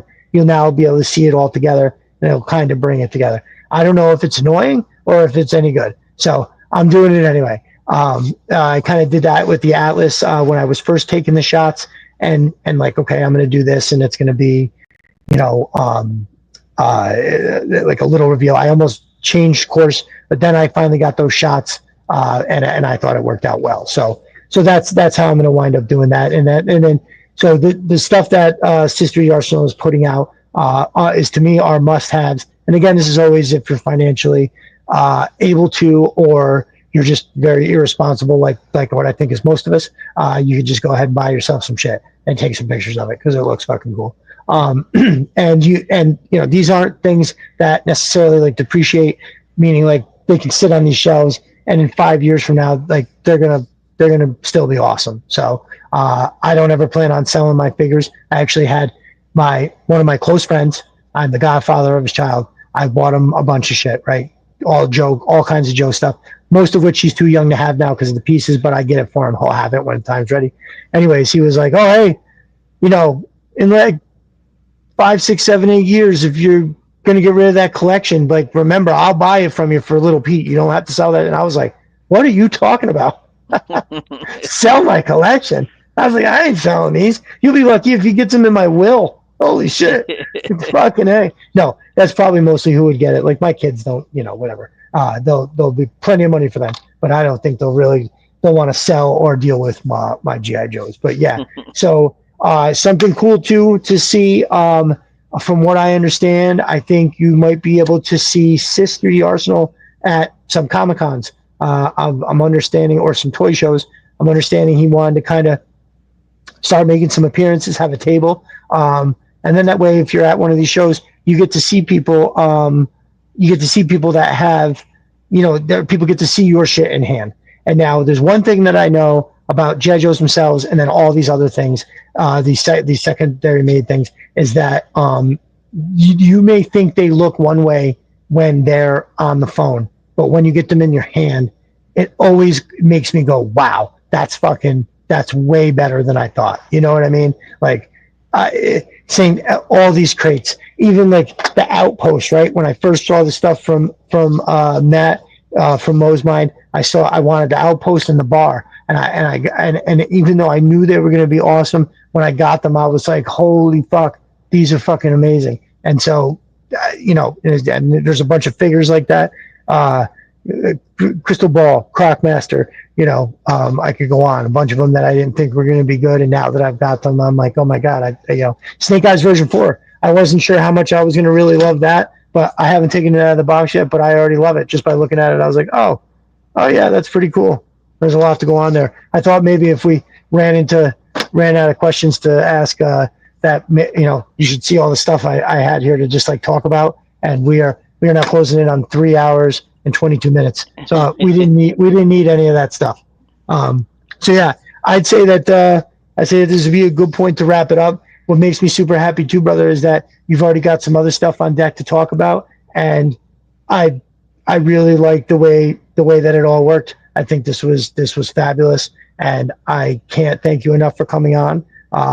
I know we're both up past our bedtime, and It's the bit. so right. So I've definitely said it a bunch of times, but kind of to put a button on it. I thank you again for everything. It's the all the stuff you send is amazing. The brotherhood is amazing. Everything. It's just always good to there's it's I have friends, but they don't share this passion, and it changes like a lot, right? Because this is what my world is about, right? So I can't talk to those friends about this stuff because they just most of them don't. There is one friend. My one friend is very into it. He doesn't really have. I think he's got a couple 3 3/4 figures, but when I talk to him about the stuff, he's as into it, right? But most of them don't give a shit. So it's like trying to explain to somebody that, hey, I'm living my life through the lens of this obsession, and it's difficult to talk to people outside of that sometimes. So it's really great. I'm glad that we've become close and brothers, and that you know, we just continue to have a good time. So the online community is great. I love seeing all the pictures you come up with every day. I think that's fucking awesome. Do you have all of those like on stock, or do you still have to go and look for some? I have over 700 pics saved, but I still check Pinterest every once in a while. Pinterest is great for GI Joe No stuff, shit. like pictures and of everything. Um, No shit. yeah, and so I'll just whenever I think about it, maybe every 2 weeks, I'll hit that and just see what I can grab. And yeah, Nice. it seems people seem to like it. My account grew. I mean, I think I had 600 people following me last maybe in 2023. In 2024, I said by the end of 2024, if I hit 2,000 followers, I was going to give away a figure. I think that you were following me around that time. I'm pretty That sure. sounds familiar. That sounds familiar now that you say that. Yeah. And it seems like before when I was on Twitter and stuff, I was the comic book community can be pretty rough. Yeah. So Yeah. there was a lot of fighting, name calling, stuff going on there. And once I turned I'm not getting involved in that. I'm here to have fun and started posting GI Joe stuff. Man, it blew up. Nice. Nice. That's great. That's great. Well, I mean, I don't know why anybody that, if you wind up in this part of it, having that daily stuff come up. I know it was one of the first things that I really got into was I don't remember what the pictures were. I want to say that they had to do with scrap iron. There was an awesome picture of scrap iron, but then you had like some other thing with like a snake eyes, and there's maybe a beachhead. I know it was one of my more favorite ones, but it was you just had like 3 of them in a row had come up in my feed, and I was just like, what the fuck? And it was seeing that, and then I think I wound up seeing like I think it was just a photo that Conrad had taken, and I was like, dudes are doing this? What the fuck? And so after kind of seeing, it was multiple days in a row that you had popped up in my feed, and I went and I looked at your profile, I followed you, and I was like, oh, there's look at all this shit. And then because I hadn't been involved in GI Joe really in any capacity for decades at that point, right? Like I said, I bought those 2008. I bought a few of those figures that were on sale from Walmart, but I never did anything with them. I fucking put them in a box right after I opened them and threw them in a box, and was like, yeah, that's cool. I'm glad I got those. And then that was it. Yeah. So kind of what put the hook in initially to get me over and start searching for more of the stuff was, whatever the only one I could think of for sure was definitely there was a scrap iron. He was like, standing next to the missile launcher, but it was like the original. It wasn't a classified version. It was more like the original, but it was drawn all super fucking badass. And I was just like, oh man, what the fuck? This is pretty cool. And the rest, as they say, is history. 9 months later, 9 months later, I have a whole fucking corner of my basement full of it. Yeah, for sure. It's pretty awesome though. No, I've remarked multiple times. I even kind of said it earlier. Like this is period in my life that's where I'm at. I feel like I'm almost never been happier in a sense that my kids are happy and healthy, right? Everything revolves around that, right? If the kids are Right. fine, then I can say that everything else is okay. But so, given that, I'm pretty ecstatic that it's gone the way that it's gone. I'm super proud of the group and community that we have, especially given that the internet is largely a toxic place. So I think that it's pretty cool that we have what we have, and part of that is everybody that does their thing on a daily basis. And I know that I'm not the only one. I'm sure everybody else super appreciates everything that you do for the community, and I think that's great. So I definitely looking forward to having you back on. Is there anything in particular you want to say to anybody that's out there, or just we can just kind of sign off here, whatever you want to do? I just want to say it's a great community. We got a hell of a brotherhood going. I see the same names every day on X. Just Yep, complimenting agreed. and giving advice on things and stuff. So, like I said, I'm part of the independent comic community that is just cutthroat, nasty, and mean. The Friday the 13th community is kind of together now, and the Punisher community just is good too. But GI Joe community is just amazing group of people who've come together. Oh yeah, oh yeah, for sure, for sure. And and it's like a diverse group. There's a lot of different kinds of people, but that it, I like that. The common unifying theme literally goes across what appears to be a lot of different social like bond. It's like a social bond between people that generally like that live in all different parts of the country. We come from all different kinds of backgrounds, but we all have this unifying theme that it's almost like doesn't matter what is happening on the outside there. This is the world that we share together, and that it's a unique one in that. I'm sure there's other things like I've known some people who are pretty hardcore into fucking Star Wars. So there are definitely other people who are obsessed with shit. Like I used to know a group of people. There was maybe 5, 6, 7 of them. I used to do work for one of their parents. But these motherfuckers, they dressed up like Star Wars people almost it was borderline of sickness. But they just to say that there is other people that are obsessed about shit. But I don't know. Like you said, I find that it's uniquely awesome in a way that is different than the rest of them. Where again, you can find toxicity in damn near every community, right? You go GI Joe Facebook groups. There's a few of them out there that got some real wackos, but Yeah. that's life. Everywhere you go in life, there's always going to be a crazy person. Like, to be honest with you, I'm surprised that one of us isn't really nuts. You know what I mean? Like, if you look at the numbers, it's like, well, one of us has to be nuts, just hiding it really well. We just don't know yet. Right. But yeah, no, I agree with the sentiment and everything that you said.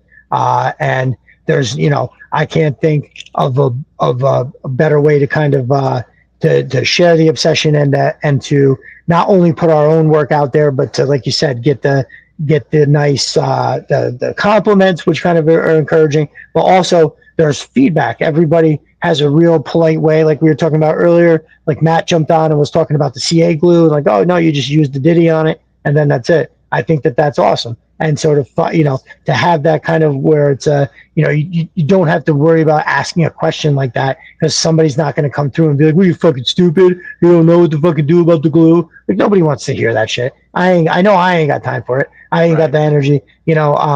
I think the algorithm works first in a sense. I did have to block one dude like a week or two ago or something like that. He just said some really off-putting shit in a comment, and it's like, it's one of those things where like somebody could say something that maybe you just not say anything, right? But when somebody says something that's so off-putting, you can't just leave it there and not address the fact that you're saying that, right? And so it's like, if you got to the point where you think that this is okay to say now, you're going to do it again. So I'm just going to go ahead and block you and keep it moving, and not that I want to be everybody's views and what they want to say are apparent, but this was just one of those things where it was kind of a vicious move that was kind of saying things about a lot of us in a very generalized way. And again, ain't nobody got time for that. We're here to have a good time and and support each other. And that's that, you want to live a life where you just come in and say fucked up shit to strangers, man. That's your American right, but you can go do it somewhere else. Cause that's not what we're doing here. So yeah, yep, for sure. I think that's awesome. All right. So I try every week to nail a quick, nice dismount, and I keep talking for insane amounts of time. So I'm just going to go ahead. I'm going to make it happen. Thank you so much for joining me, brother. I really, really appreciate it. We are definitely over the 3 hour and 30-minute mark, which makes that official. I think that's pretty cool. I loved it. I had a great time. I think it went really well. Yep. For sure. Great. Good. That makes me happy because I look forward to being able to do it again. I like, the long form Saturday shows are good because when you bring a guest on, it's nice to be able to, again, somebody that we share the obsession in the same way. I'm doing something standalone with Matt because, we're going to be focused more on what he has to offer, right? Instead of just a nice general Joe conversation. But I really enjoy going to be having people on, hearing their version of things and whatever. And you really brought it to the table today, brother. That list you had was awesome. All of the thoughts that you had about the live action movie, I thought were really fucking good. Did that thing about having that main part like in the 80s and then having the preview why Joe Colton's important. I feel like those are all pillars for what would make an amazing live action, whether it was a movie or a series. I think it would those are the ingredients to cook up something good. So thank you for bringing the heat. Thank you for coming on. And, as always, thank you everybody for watching. I know there's a bunch of you out there that are still watching, and I super, super fucking appreciate it. You guys are great for hanging on this long. That's what I'm talking. Yeah, Matt said didn't feel like 3 hours. That's like the best compliment we could possibly get, right? Yeah, that you watched this whole time and at not one point it was boring. Well, dude, like I said, it worked out really well. But thank you for giving us that time as well. We all we're putting the effort in. We're doing the thing. But you guys are there. Having the comment section is an amazing part of it. And thank you all always for your support in those Twitter streets. Again, I've shown all these products. I do all these things. I can't do all those things if y'all are not sharing, retweeting, supporting, purchasing the stuff from these people. Again, when you financially can, definitely, support all of them because it's well worth it. So that will do it. Finally, we will wrap this up. Brother, one more time, thank you so much. We're all going to go to bed and sleep in tomorrow and be hungover from a lack of sleep. Thanks, y'all. Have a good night. Night, guys.